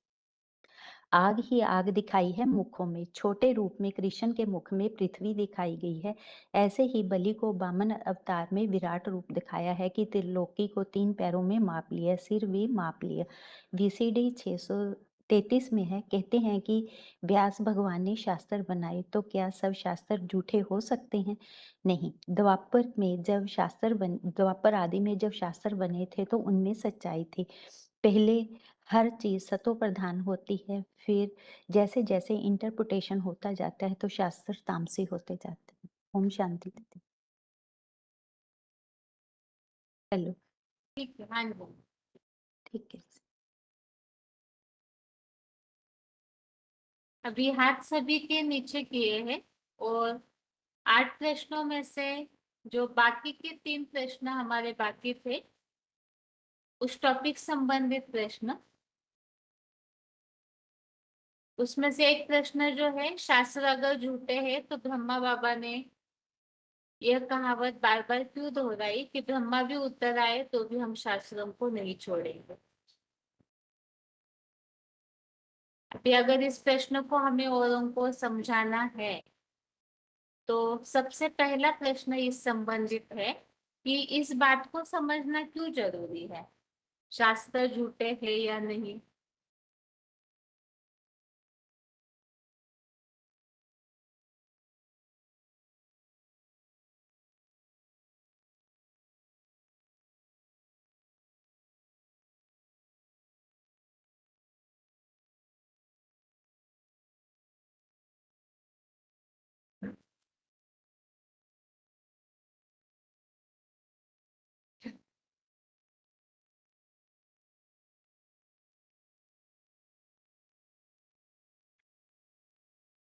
हाँ जी बताइए। हेलो, शास्त्र पूरी सच्चाई नहीं है शास्त्रों में, पर आटे में नमक मिसल सच्चाई है। पूरी सच्चाई तो भगवान ही सुनाते हैं। दीदी, हेलो। हाँ जी। शास्त्र 24-5-68 दीदी। हाँ जी। शास्त्र है वो द्वापर से लिखे गए और मनुष्यों की मत पर लिखे गए हैं। उसमें मिक्स है सब द्वापर से, इसीलिए वो शास्त्रों से दुर्गति होती है। शास्त्रों में तो जैसे कि भूसा भरा है, बाबा कहते हैं ना शास्त्रों में से ऐसे। दीदी शास्त्र को झूठे हैं, इस बात को क्यों समझना जरूरी है, क्योंकि जब भी धर्म पिता जब भी उच्चारित करते हैं तो वो ओरली उच्चारित करते हैं और उसके कुछ कई साल बाद उनके अनुयायी उसके ऊपर किताब लिखते हैं, तो उसमें वो अपनी मनमत भी मिक्स कर देते हैं। अब मनमत मिक्स कर दी तो वो उतनी प्रभावी नहीं होती है, तो को जानने के लिए कि वो सच्चाई क्या है, वो जानने के लिए जिसने उच्चारित करी वही जानता है कि सच क्या है। तो जब भगवान इस सृष्टि में आते हैं तो वो ही संपूर्ण व्याख्या करके बताते हैं, और वो व्याख्या जब समझ लेते हैं तो इधर उधर का भटकाव दूर हो जाता है। भटकाव से बचने के लिए और प्राप्ति के लिए, तो प्राप्ति क्या है, तो विष्णु लोक परम गति की प्राप्ति के लिए, दुखों से दूर होने के लिए हमको ये शास्त्र समझना जरूरी है। पर चूंकि अनेक जन्मों से हम शास्त्र सुनते आए और इस कारण से हमको उनमें ही विश्वास बैठा हुआ है। तो पहले जो है वो वो चूंकि उसका प्रभाव इतना हावी हो चुका है कि हम ये बोलने लगे कि स्वयं भगवान भी आ जाए तो हम नहीं मानेंगे। तो लेकिन फिर भी क्या होता है कि जब भगवान आते हैं तो भगवान तो पूरा कार्य करके दिखाते हैं। तो वो कार्य करके दिखाने के लिए वो बारंबार एक निश्चित अवधि लेते हैं। उस अवधि में बारंबार बारंबार वो ज्ञान को उच्चारित करते प्रसारित करते हैं और उससे संसार प्रकाशमान होता है। उस ज्ञान के प्रकाश से ही अज्ञान का अंधकार दूर हो जाता है। इसलिए शास्त्रों यूं भले ही झूठे नहीं होंगे, लेकिन झूठे इसलिए नहीं लगते क्योंकि हमने सुना ही वो है, हमको सही चीज का परिचय नहीं है। अब सही चीज का परिचय तो सही जो सच्चा है वो ही आके दे सकता है ना। तो इसलिए हमको ये जो क्लेश आता है ये इसलिए आता है। दीदी ओम शांति। माता जी मानसा 25-065 बताइए। हाँ दीदी, बाबा बताते हैं कि शास्त्र झूठे हैं। इसका प्रमाण है कि जब से शास्त्र पढ़ते आए ना, हमारी मेंटेलिटी नीचे गिरती आई है। मतलब समाज अवनति को ही पाया है, उन्नति को तो पाया ही नहीं। और इनमें मिक्सचरिटी भी बहुत हुई है। तो इससे तो ये सिद्ध होता है कि शास्त्र झूठे हैं। जैसे गीता की भी 108 टीकाएं कर दी और सबके अर्थ भी एक दूसरे को काट रहे हैं। तो और इनको ये क्यों बोला कि ब्रह्मा भी उतर आए, ये इसलिए बोला कि जैसे शास्त्र हैं उनमें इतनी मिक्सचरिटी कर दी कि जैसे भूसा भूसा इकट्ठा हो गया, उनमें से कोई कोई दाने हैं जो सच्ची बात है और बाबा बताते हैं कि अगर हमें उन्हें मुरलियों से टैली करना सीख जाए ना, मतलब बाबा हमें उन्हें मुरलियों से टैली करना सिखाते हैं। जब हम उन्हें मुरलियों से टैली करना सीख जाते हैं तो सच्चे अर्थों को समझ लेते हैं कि सच्ची सच्ची रामायण तो अभी चल रही है, भागवत अभी चल रही है, वो जो मतलब पौराणिक कथाएं हैं वो अब कैसे लागू हो रही है, इन चीजों को सीख जाते हैं। इसीलिए बोला कि ब्रह्मा के मुख से, मतलब ब्रह्मा भी उतर आए तो हम शास्त्रों को नहीं छोड़ेंगे, क्योंकि ब्रह्मा के मुख की जो मुरलियां हैं उनसे जो टैली होगी बातें, उन बातों को हम नहीं छोड़ सकते हैं। सपना के माता जी बताइए। ओम शांति दीदी। जैसे कि हर चीज पहले इस 4 अवस्थाओं में होती थी। जब शास्त्र पहले लिखी गई थी, जो द्वापर में और सतो प्रधान में लिखी गई थी, जो कहा भी जाता है कि तो पहले शास्त्र गीता लिखा गया। तो गीता को भी जो कहा कि जो पहले जो गीता मिली है वो सिर्फ 60, ऐसे वो भूल रहा दीदी, 60 जो छोटी बाली द्वीप में गीता मिली थी वो 60। फिर कहा जाता है ना कि कै समझे रवि या समझे कवि, तो जिसने लिखा है वही आकर के उसकी सही व्याख्या कराएगा। तो जैसे जैसे जो भी उसमें ऐड होते जो भी आते गए गुरु, वो अपनी अपनी मत उसमें ऐड करते गए। तो वो जो सच्ची थी उसका अर्थ का अनर्थ कर दिया, लेकिन वो जो बेहद में समझानी थी, तो जैसे जैसे बुद्धि देवहान में स्थूल होती गई वैसे वैसे उसको स्थूल में उठाते गए। तो उसमें जैसे कि ढेर के ढेर जो गुरु आए तो अपनी अपनी मत मिला दी, तो उसका सही अर्थ नहीं समझे। तो जब कहा कि कै समझे रवि या समझे कवि, तो जब जिसने जो गीता लिखी है, जिसे कहा वेद व्यास, जब वही व्यास वाली आत्मा वही आकर के वो सच्चा सच्चा उसका अर्थ समझा सकती है। इसलिए कहा कि जो शास्त्र क्या कहा कि शास्त्र, हाँ, ब्रह्मा भी उतर आए तो हम शास्त्रों को नहीं छोड़ेंगे। तो ऐसे नहीं कि शास्त्र पूरा झूठा है, शास्त्र का तो भगवान आकर के उसका सही सही आकर के उसका सार बताते हैं। हो गया दीदी। ओम शांति। आगे बताइए कि जिनका फोन अनम्यूट है।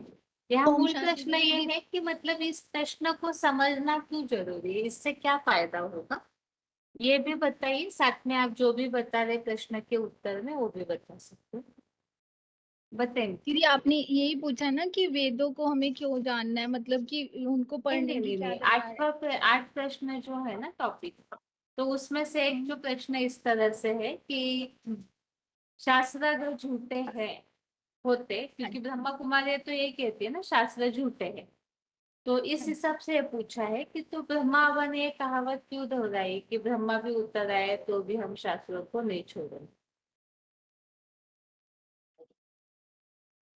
तो इसका मतलब शास्त्रों में सच्चाई है। तो इस प्रश्न को समझना क्यों जरूरी, इससे ज्ञान मार्ग वालों को क्या फायदा होगा और बाकी बाहर दुनिया वालों को लिए क्या फायदा है शास्त्रों से। दोनों बातें बतानी चाहिए हमें कि शास्त्रों हाँ से जी। नुकसान क्या है, कैसे नुकसान होता जी। है और फायदा कब हो सकता है शास्त्रों से, और किस कारण से दीदी, ब्रह्मा बाबा ने ये बात बताई होगी। हाँ हाँ जी जी, दीदी, पहले फायदा बोलूं। हाँ जी बताइए। फायदा, हाँ हाँ जी दीदी, शास्त्रों से फायदा तो ये होता है कि जब कलयुग के अंत में आके दुनिया इतनी दुखी परेशान या तमो प्रधान बन जाती है, तो ये शास्त्रों को जान पढ़ने से उनको थोड़ा बहुत शांति मिल जाती है। मतलब गलत कामों में नहीं जा पाते तो थोड़ा बहुत अपने को सुधारने की कोशिश करते हैं या थमाने की। जैसे आज सारी दुनिया टेंशन में है, डिप्रेशन में है, तो वो थोड़ी देर के लिए शास्त्र पढ़ते हैं, कुछ भी मतलब अपने घर में लगा लेते हैं, रामायण भागवत कुछ भी। तो उससे कहते हैं कि थोड़ा मन को शांति मिली या घर में जो परेशानियां हैं थोड़ा बहुत राहत मिलती है। तो ये थोड़ा फायदा होता है शास्त्रों को पढ़ने से। लेकिन जो बाबा भी हमें ज्ञान बता रहे हैं, तो वैसे जो उसका नुकसान है कि वो शास्त्रों को पढ़ने से किसी को एक्चुअल भगवान की पहचान नहीं मिली है। वो तो सिर्फ उसमें तो सारे कर्म कांड, दे के धंधे, ये सब चीजें बताई गई हैं। उसमें कोई भगवान की पहचान तो किसी को नहीं मिलती उससे, ना भगवान की ना हमें खुद की मिलती है कि हम कौन है। क्योंकि जब तक हम अपने आप को या भगवान को नहीं जानेंगे तब तक हमारी सदगति नहीं हो सकती, हमारा कल्याण नहीं हो सकता। जब देह के धंधे करेंगे या कर्म कांड करेंगे, जब तब पूजा पाठ, ये तीर्थ स्थानों में जाना, इनसे तो कुछ होता नहीं। अगर इनसे कुछ सदगति होती या कोई परिवर्तन आता दुनिया में, फिर तो दिखाई देना चाहिए था। लेकिन ऐसा तो नहीं हो रहा, उल्टा दुनिया में और ही दुख, अशांति, तकलीफें, परेशानियां बढ़ रही हैं। तो फिर इसके लिए हमें वेदों से ही भगवान आके जो मतलब उसका वेदों का, शास्त्रों का सार समझाते हैं कि उनका अर्थ क्या है। जब हम उसको समझेंगे तभी हमें सारा हमारा कल्याण होगा। तो ये थोड़ा इससे नुकसान हुआ है, मतलब हम सच्चाई से परे हो गए, भगवान की पहचान से परे हो गए शास्त्रों के कारण, ये नुकसान हुआ है दीदी। ओम शांति। हाँ जी, बताइए आगे। हाँ दीदी, जैसे शास्त्र वास्तव में जो है शास्त्र उसे कहा गया जो शासन करने का विधान हो। तो शासन करने का विधान परमात्मा ने एक ही विधान बनाया जो गीता शास्त्र, जिसको सच्ची गीता कहते हैं। तो इस सच्ची गीता के बारे में ही कहा गया कि ब्रह्मा भी उतर आए तो मैं इस शास्त्रों को नहीं छोड़ूंगा। बाकी जो मानव निर्मित शास्त्र जो आज बनाए गए हैं, वो शास्त्र में तो मतलब थोड़ी हल्की बहुत सच्चाई है, आटे में नमक मिसल सच्चाई है, पर ज्यादा तो उसमें मनुष्य को सही रास्ते से भटकने का ही रास्ता बताई गई है, जिससे आज दुनिया नीचे की ओर गिरते जा रही है। इसलिए ये शास्त्र को वास्तव में उसी शास्त्र के बारे में बताया गया कि ब्रह्मा भी मनोत्तर आए तो शास्त्रों को नहीं छोड़ेंगे। और इस शास्त्र से लोगों की अशांति परेशानियां बढ़ती ही रह गई है। और ये सच्ची गीता शास्त्र में, ये शास्त्र ऐसा है जिसमें आध्यात्मिक, राजनीतिक, सामाजिक, धार्मिक, पारिवारिक सब तरह से इसमें बताया गया है, जिससे हमारा जीवन जीने का शैली जो है वो सुदृढ़ होता है। और इसमें ये बताया गया है जिससे कि हमारा जीवन का सदगति हो सकता है, यानी कि मनुष्य से नारायण जैसे हम देवता बन सकते हैं। तो इसलिए ये शास्त्र के ही बारे में कहा गया दीदी। आगे बताइए। आगे छोटे फोन से अनम्यूट है। हाँ जी, बताइए माता जी। अच्छा, 5321। हाँ जी, बताइए। ये शास्त्र जो है,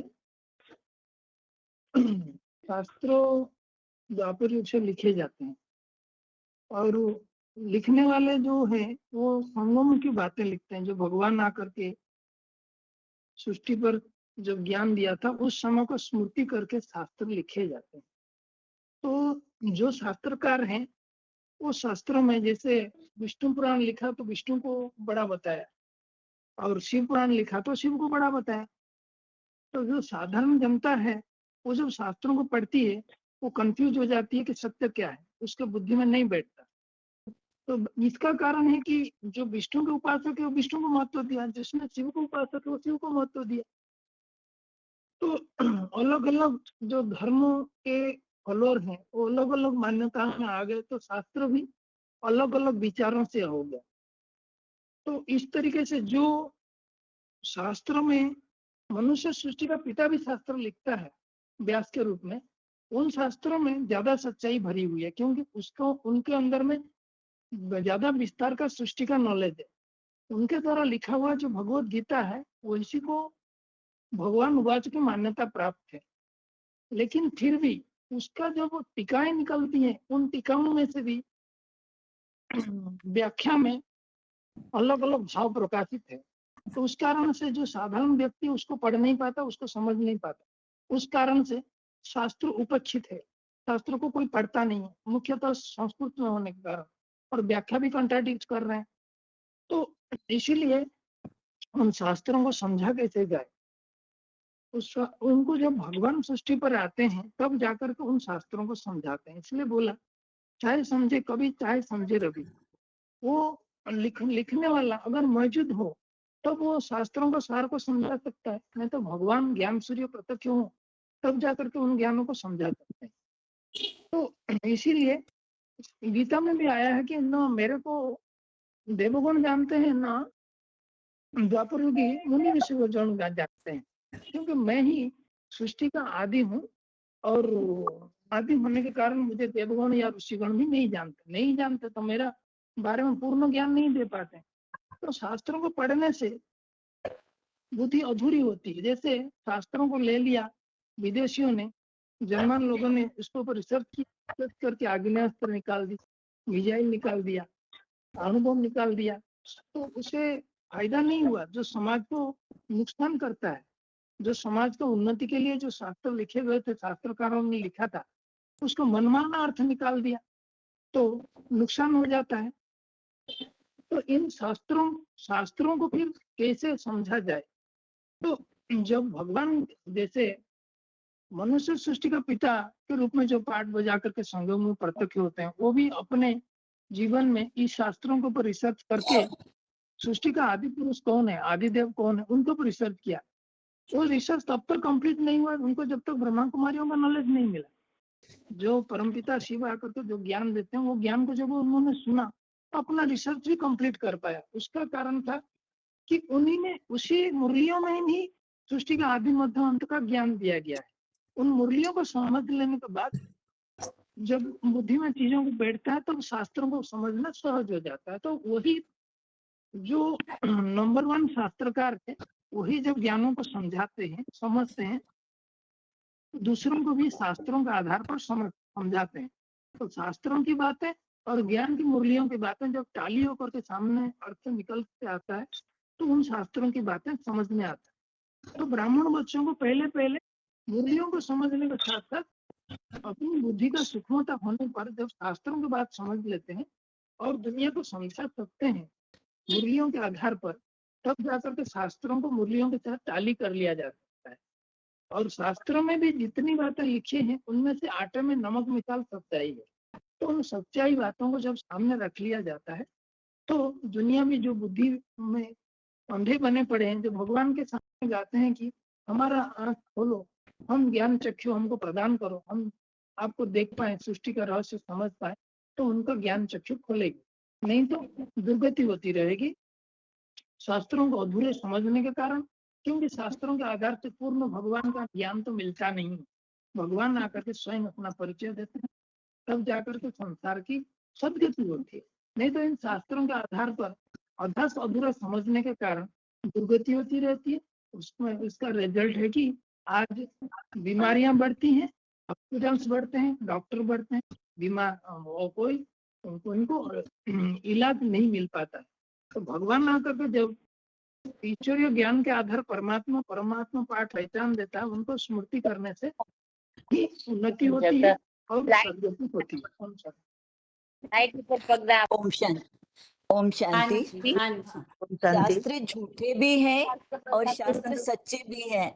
उसको सिद्ध करने के लिए हमें पूरा पहले शास्त्र का अर्थ समझना पड़ेगा कि शास्त्र यानी शासन करने का विधान, जिसमें हमें ईश्वर ही बता सकता है, क्योंकि ईश्वर का अर्थ है ईश यानी शासन करने वाला और वर यानी श्रेष्ठ शासन करने वाला।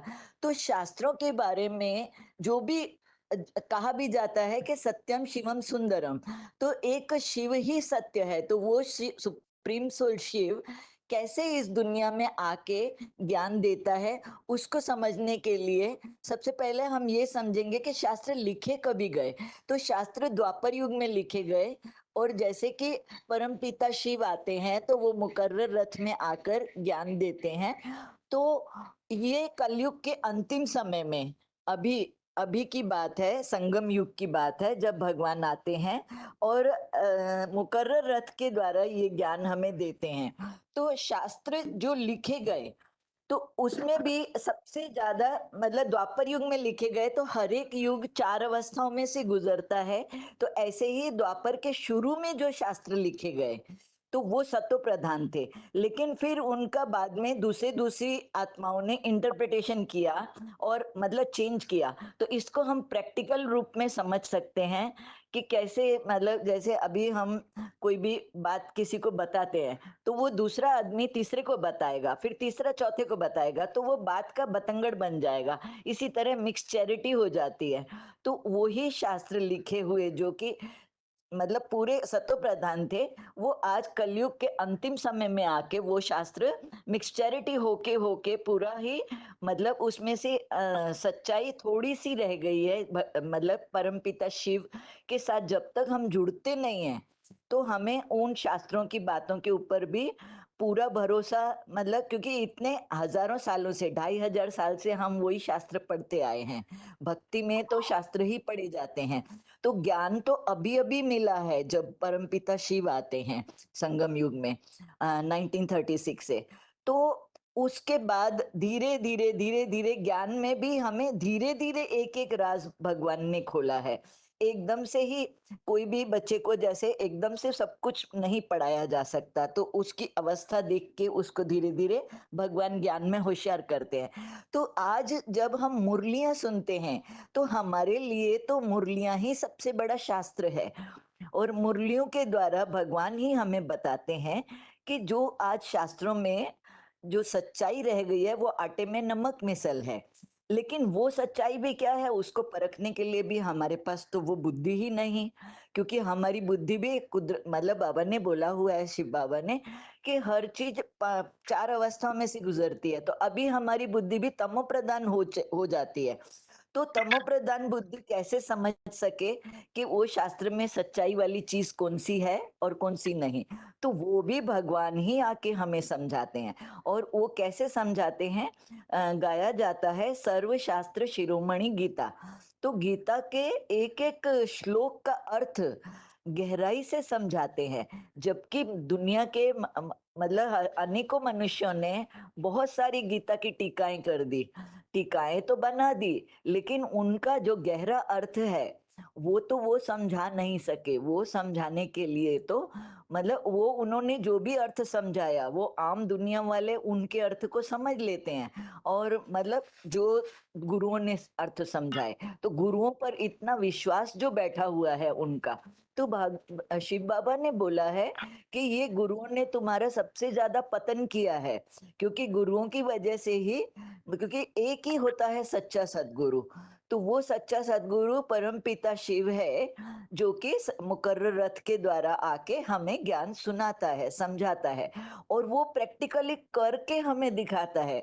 तो बात है मेन, क्योंकि हम शास्त्र भक्ति में पढ़ते तो आए लेकिन हम उसके ऊपर चले नहीं पूरी तरह, तो हमें ना धारणा हुई, ना उसकी बातों को पूरा गहराई से समझा। तो यही हम भक्ति में कर रहे थे, इतने गुरुओं के पास हम जाते रहे जन्म जन्म। तो अब वो हमारे अंदर जो इतने हजारों सालों का अंधविश्वास जो बैठा हुआ है, एकदम ब्लाइंड फेथ, हम उनकी बातों पे सत्यवचन महाराज कह देते हैं, तो वो हमारे अंदर से एकदम से तो नहीं निकलता। जैसे जैसे हम ज्ञान की गहराई में जाते हैं, परमपिता शिव से जुड़ते हैं और वो साकार मुकर्रर रथधारी से जुड़ते हैं, तो तब जाके हमें धीरे धीरे हमारी बुद्धि शुद्ध होती है। क्योंकि मतलब ऐसे नहीं तो हम समझ ही नहीं पाते कि सच्चाई क्या है।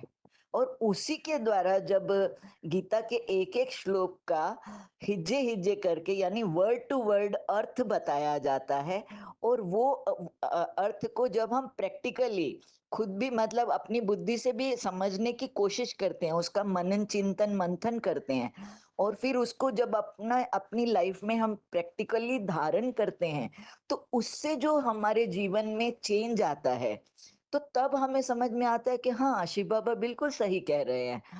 तो ऐसे कई बार शुरू में हम थोड़ा इसमें सा भी शॉर्ट ऐसा में ही, बताइए माता जी, ताकि और उनको भी बोलने का मौका मिले ना।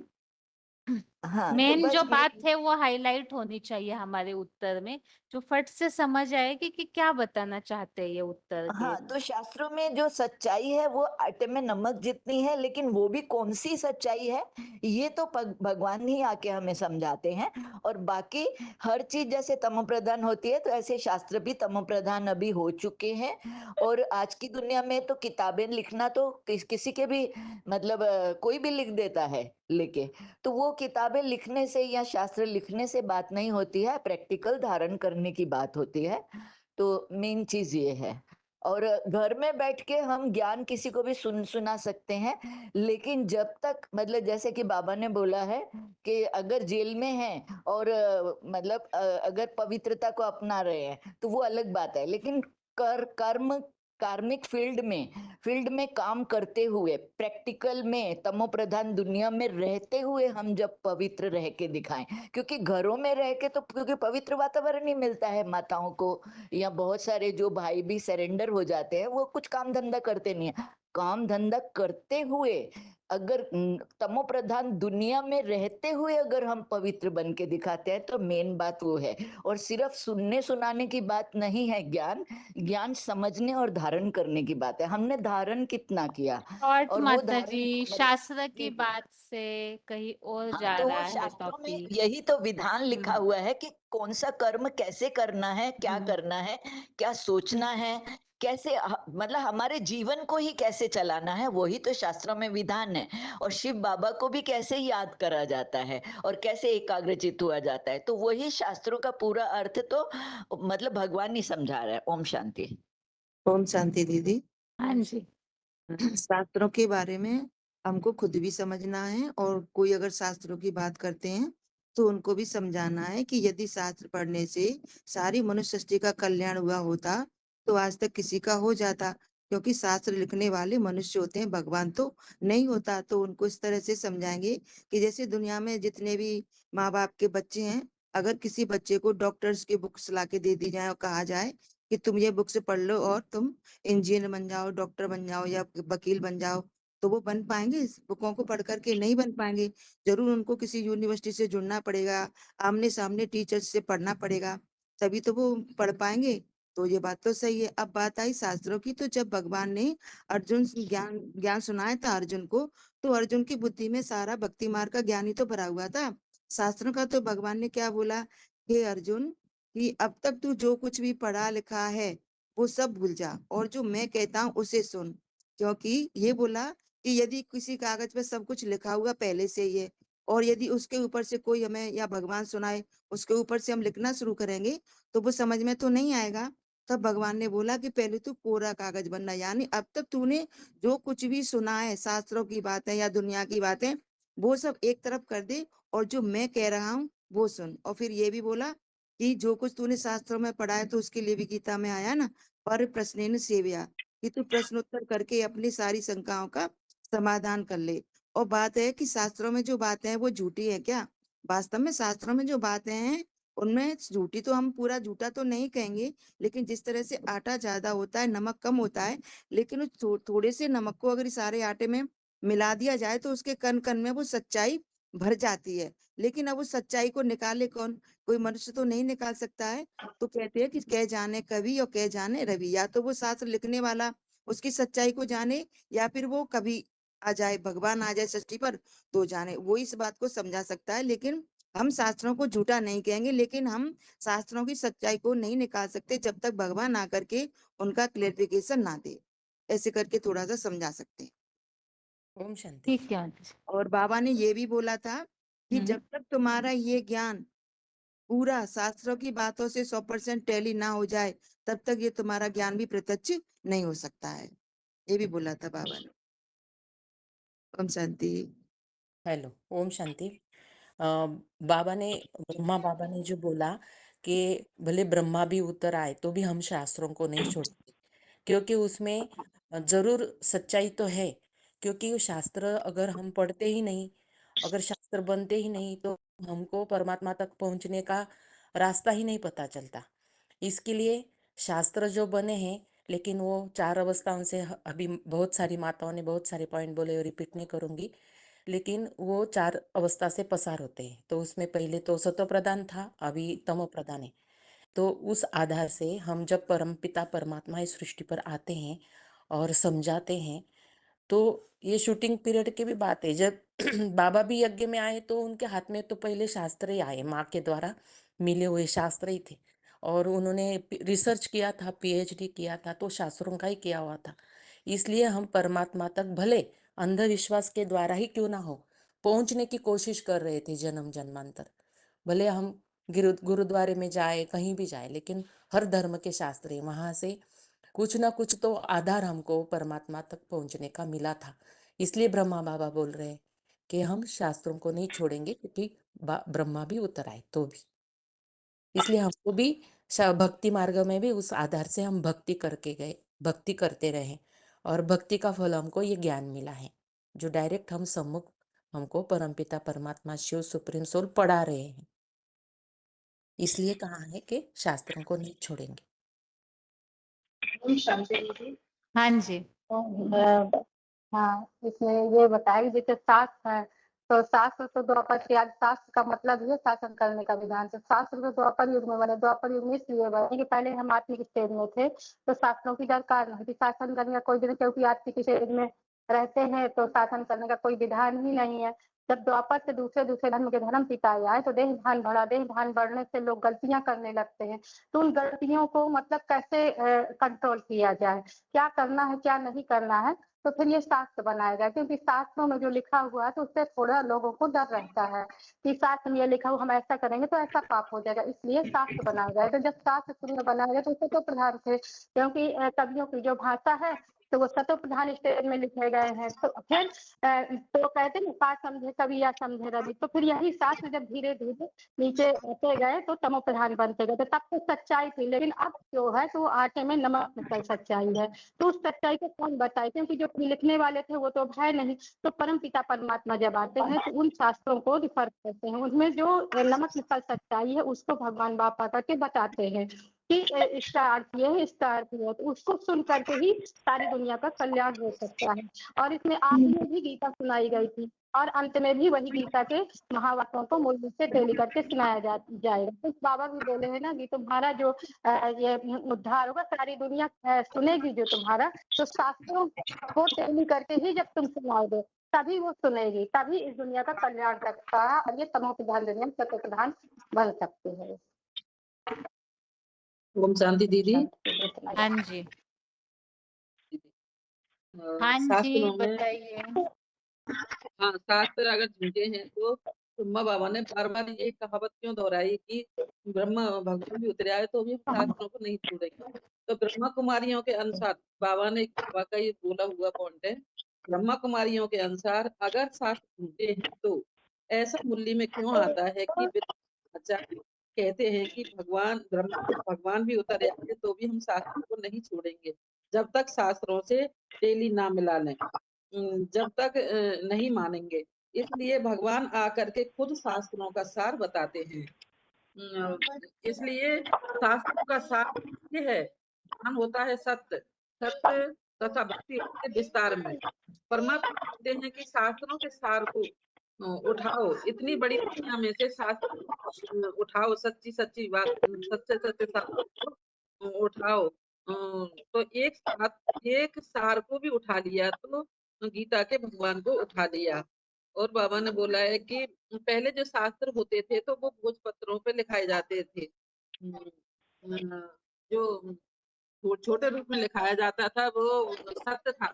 और जो पहले वो कागज नहीं थे जो कि बड़े बड़े ग्रंथ लिख सके, तो ये पीछे पीछे जो ग्रंथ बने जो बड़े बड़े, तो वो उनमें मनमत मिलाई गई है और वो मनमत की दुर्गति का कारण बनी है।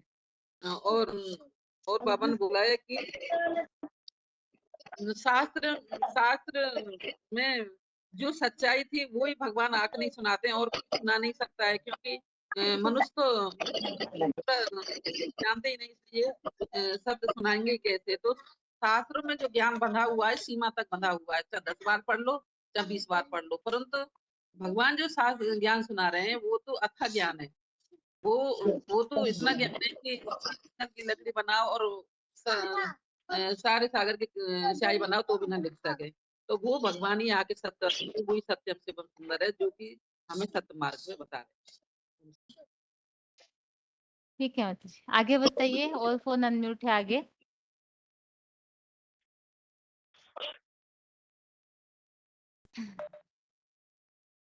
ओम शांति। हाँ जी, शास्त्र समझना क्यों जरूरी है? क्योंकि हमारा लक्ष्य क्या है? विश्व कल्याणकारी बनना, विश्व सेवाधारी बनना, वसुदेव कुटुंबकम बनाना है इस दुनिया को सारे को। तो एक गॉड फादर सिद्ध होना चाहिए, इसीलिए शास्त्र माना शासन करने का विधान। जो भगवान ही आकर समझाता है उसका नाम ही है श्रेष्ठ से श्रेष्ठ शासन करता, जो दिलों पर शासन करता है। ऐसे बाहुबल से शासन करता नहीं है जो और धर्म वाले करते हैं, लेकिन भगवान करते मैं आत्माओं पर शासन करता हूँ, इसीलिए शास्त्र जरूरी है। और बाबा ने भी यही कहा कि हमें शास्त्रों को जानना चाहिए, माना ब्रह्मा भी उतर आए और लेकिन बच्चे नहीं मान रहे, तो इसलिए शास्त्रों को समझाना समझो माना उसमें ही हमें समझ में आता है कि क्या सच्चाई है, भगवान क्या बताना चाहता है। वो आटे में नमक के मिसल सच्चाई भगवान स्वयं आकर बताते हैं। इसलिए शास्त्रों को समझना, और उसमें सर्वशास्त्र शिरोमणि गीता है। ओम शांति। हाँ जी, आगे बताइए माता जी। झांसी की माता जी बोलिए। हाँ दीदी, ओम शांति। हाँ जी। आज हम देखते हैं कि हर धर्म के अपने अपने अलग अलग शास्त्र हैं, लेकिन जो हिंदू धर्म है इनका मुख्य शास्त्र है श्रीमद् भगवत गीता। तो गीता को कहते हैं कि सर्व शास्त्र शिरोमणि गीता है। अब गीता एक ऐसा शास्त्र है कि जो मनुष्यों को भगवान से मिलाने वाला शास्त्र है, लेकिन जब हम गीता का अर्थ अच्छे से नहीं जानते, श्लोकों का अर्थ, तो आज की दुनिया में ऐसा हाल हो गया कि मनुष्य को भगवान से मिलाना तो दूर, मनुष्य आपस में ही एक दूसरे के दुश्मन बन गए हैं। तो इसका कारण क्या है? इसका कारण है कि जो गीता में जो श्लोक दिए उनका अर्थ सही से नहीं समझा, क्योंकि अपने अपने मन मत मिक्स कर दिए। हर बात के डबल अर्थ होता है, तो अपनी जो मन मत मिक्स करेंगे तो ऐसा तो होगा ही। के लिए अभी जो भगवान है, तो ऐसा नहीं कि शास्त्रों में गलत लिखा है, शास्त्रों में लिखा है सही, लेकिन उसका अर्थ के लिए बताया है कि जाने कभी या जाने रवि, या लिखने वाला जानता है या भगवान जानता है, लेकिन हर मनुष्य तो नहीं जान सकता। तो इसलिए भगवान आकर, अभी जो संगम युग है इसमें भगवान आए हुए हैं और गीता के श्लोकों का सही अर्थ बता रहे हैं, तो उसके द्वारा ही हम भगवान से मिलना होगा। तो शास्त्र पूरे ही झूठे नहीं है, शास्त्रों में भी सच्चाई है, लेकिन उसका अर्थ सही से ना समझने के कारण हम भटक जाते हैं। ओम शांति दीदी।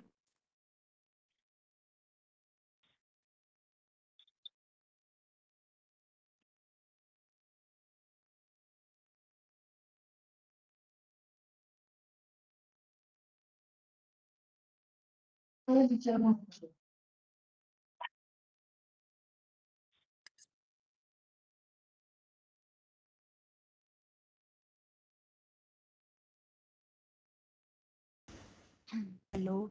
हाँ जी, बताइए माता दीदी, जी। दीदी ओम शांति। हाँ जी। दीदी, शास्त्रों को तो सभी भक्ति मार्ग में पढ़ते आए हैं, पर उनसे तो दुर्गति ही हुई है। दुर्गति क्यों हुई है?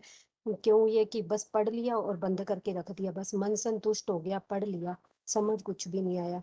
जब तक ज्ञान नहीं है तब तक समझ आ ही नहीं सकता। शास्त्रों में तो नून मिसल है। वह कैसे है? 18वें अध्याय में बताया ना, परवेश तुम दिव्य जन्म ले, भगवान दिव्य जन्म लेते हैं, भगवान अगर्भा है, अजन्मा है।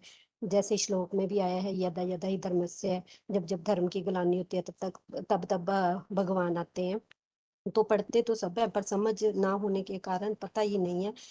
जब किसी को बताते हैं तो गीता में इन श्लोकों में है तो सभी मान तो लेते हैं, उस तरह उस रास्ते पर चलते नहीं है। जैसे रावण ने राम को पहचान तो लिया, पर उस रास्ते पर चला नहीं, चलता नहीं है।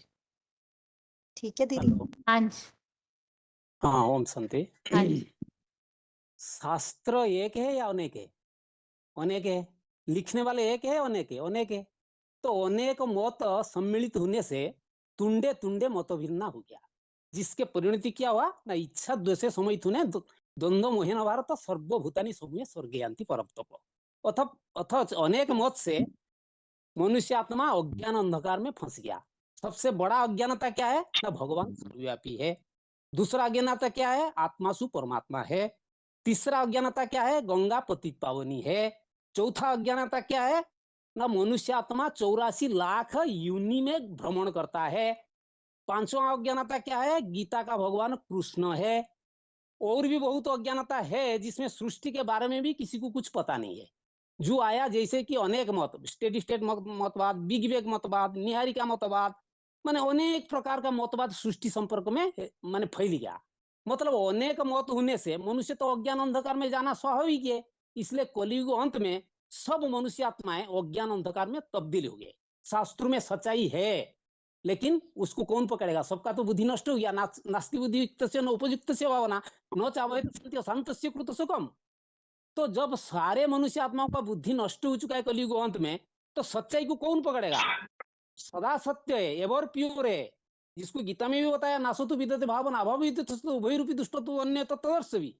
तत्वदर्शी पंडित को द्वारा ये बात निर्णय कर लिया गया था कि सच्चाई का अभाव नहीं है, परंतु सच्चाई को पहचानने के लिए जो सत्य सच का बुद्धि है वो नहीं है। झूठी माया, झूठी काया, झूठा सा संसार, ये संसार में झूठापन सबके अंदर है कि सब ने तो शास्त्र पुराण पढ़ते हैं, श्रद्धापूर्वक पढ़ते हैं, पूजा भी करते हैं और ट्रक पर लाद के परिक्रमण भी करते हैं, बहुत प्रकार का विधि विधान अपनाते हैं और बार बार पढ़ते हैं, और शास्त्र को बात को अवमानना कोई कर दे तो वो फिर हंगामा शुरू कर देते हैं, ये शास्त्र में इसे लिखा, वो शास्त्र में इसे लिखा। लेकिन इससे क्या परिणति हुआ? समाज सुधरा है? समाज का मनुष्य आत्मा में कोई मानविकता दिखाई दे रहा है?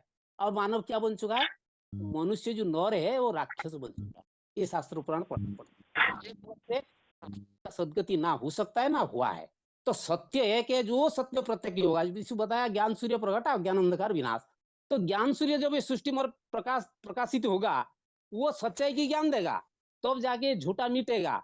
इसीलिए ये बताया ना कि ब्रह्मा में उतरा है तो भी हम शास्त्र को नहीं छोड़ेंगे, क्योंकि शास्त्र का जो विधि विधान बताई गई है उसके अंदर सच्चाई है, इसलिए वो छोड़ नहीं पाते। जहां रत्ती भर भी सच्चाई हो तो इसके आधार पर वो पूजा, आज भी पूजा करते हैं लोग, बस शास्त्र को मानते हैं और श्रद्धा करते हैं। लेकिन उनके अंदर ये जो माने झूठापन भर गया शास्त्र पुराण में। आज तो बहुत तौर तरीका अपना लिए, टीवी में, रेडियो में, दूरदर्शन में बहुत सारे कथा कहानी ऐसे ऐसे बना के प्रसारित कर दिए लोग के रूम रूम में, खून के अंदर जैसे रग रग में भरी हुई है कि शास्त्र पुराण में फलाना फलाना बात है। तो हर कर्म में जिम्मेदारी में उसको अपना लेते हैं और बताते भी है। तो इसीलिए उनके रग से ये बात को निकालना इतना आसान नहीं है। इसलिए जो ज्ञान सूर्य बाप, भगवान बाप है, जब वो सच्चाई का ज्ञान लेकर आते हैं सृष्टि पर, तो उनके ज्ञान के आधार पर ये अज्ञानता ही दूर होगा। तो वही प्रक्रिया अभी चल रहा है। इसीलिए तो वो कहा है कि जब तक ब्रह्मांड में उतरा है तब तक वहां शास्त्र नहीं छुड़ेगा। शास्त्र के जो विधान के जो बात है अभी तो हम समझ रहे हैं कि इसका सच्चाई क्या है। जो स्थूल अर्थ उठा लेते हैं, सूक्ष्म गुह्यार्थ अर्थ क्या है? भगवान तो सूक्ष्म है, कभी पुराण अनुसार स्मृति, वो सूक्ष्म है, उनका ज्ञान का भी सूक्ष्म है। तो सूक्ष्म चीज समझने के लिए बुद्धि सूक्ष्म होना चाहिए। जब तक बुद्धि सूक्ष्म नहीं बनेगी तो सूक्ष्मता को, गहराई, सच्चाई को समझना टू मच डिफिकल्ट है। तो ये जो माता है भाई बहुत सारे बताए, वो बात भी रखेंगे। तो लेकिन यही बात है कि जब तक माने सच्चाई नहीं है, नहीं पकड़ पाते, बुद्धि जब नष्ट हो चुका है, तो इसके आधार पर जो भगवान के ऊपर जितना कलंक लग गया, जिससे समाज क्या हो गया, अधर्म फैल गया। अधर्म अभिवाति कृष्ण प्रदिशंति कुलस्त्य त्रिषु दुस्सांसु वासने जायते वर्ण शंकर शंकरु नरकाय कुलाग्नार क्लसज पतति मितुरे साल पिंडोदक क्रिया दुस्सरंते कुलाग्ना वर्ण शंकर कार्य उत्सन्न जाति धर्म कुल धर्म उत्सन्न कुल धर्म मनुष्य ना जनार्दन नर के नियतवास भगवती इति अनुसम। अर्थात आज की समाज में वर्ण शंकर प्रजा का इतना तादात्म्य बढ़ गया है कि पूरा संसार में कहीं भी चले जाओ तो क्या है ये सृष्टि, ये तो नारी की स्थिति है, एकदम कीड़े मकोड़े जैसे बन चुके हैं। ये शास्त्र पुराण के प्रति हमारा ये श्रद्धा विश्वासी माने एकदम अज्ञानता जिसको कहते हैं, अज्ञान की वजह से, इसलिए रावण के हाथ में शास्त्र भी दिखा है, ब्रह्मा के हाथ में भी दिखा है।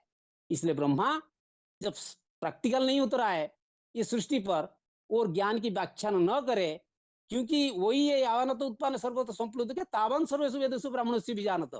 वो मंथन युक्त ज्ञान जब तक नहीं आएगा हमारे सामने, तब तक हमारा बुद्धि से ज्ञान की अज्ञानता का जो माने परछाई पड़ी है वो कभी मिट नहीं सकता। ये बात को रखेंगे। हाँ जी, अभी और भी हाथ उठे हुए हैं, लेकिन अगले क्लास का टाइम हुआ है, तो शाम के क्लास में या तो कल के क्लास में यही प्रश्न फिर से दोहराया जाएगा। उस हिसाब से तैयारी करके रखिए कि हम क्या सटीक प्रमाण बता सकते हैं।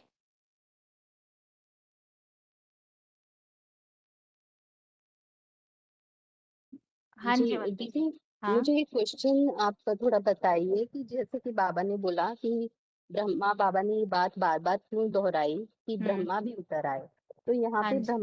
ब्रह्मा किसको बता रहे हैं और उन्होंने ये बात कब दोहराई और उन्हें शास्त्र छोड़ने के लिए कौन बोल रहा था जो उन्होंने बोला हम नहीं छोड़ेंगे, ये नहीं पता मुझे। ये तो मुझे भी ढूंढना पड़ेगा माता जी।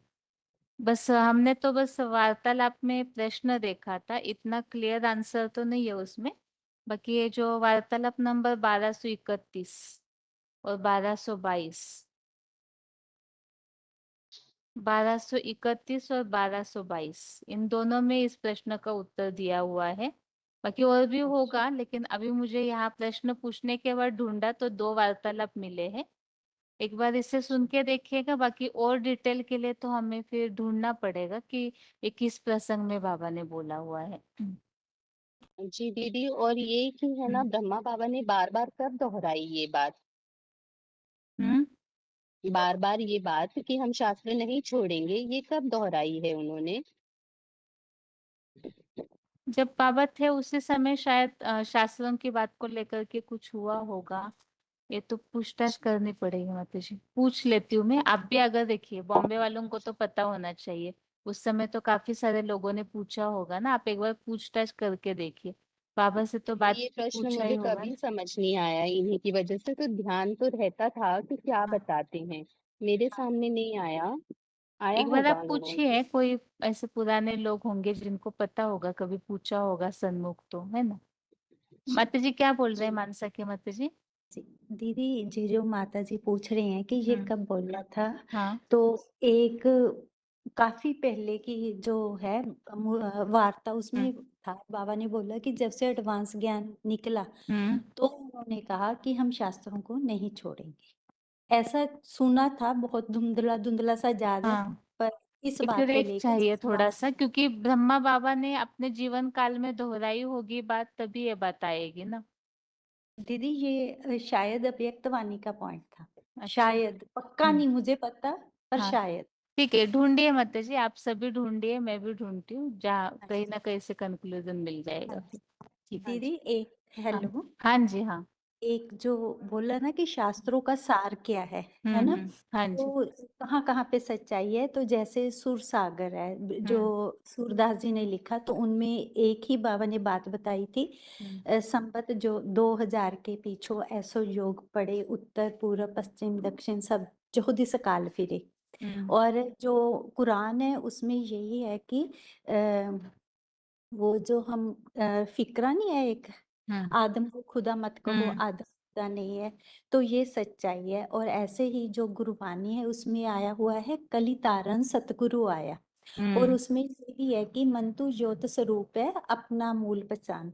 और बाबा ने कहा था कि ये जो ब्रह्म वैवर्त पुराण है, जहाँ महाभारत जिसमें भी आया हुआ है, तो उसमें यही जो सृष्टि की आजू बताई गई है, उनमें वो सच्चाई है। तो ठीक ऐसे है। भी बताए। हाँ जी। बाकी और भी ऐसे ढूंढना पड़ेगा हमें, कहाँ कहाँ ऐसी बातें हैं जो हम बता सकते हैं। हाँ इसके लिए भी एक दिन ऐसे रखते हैं, तब तक आप लोग मुरलियों से ढूंढ के रखिए, ताकि प्रश्नों के समय उत्तर के लिए कुछ रहे स्टॉक। और छोटे फोन से किनका अनम्यूट है?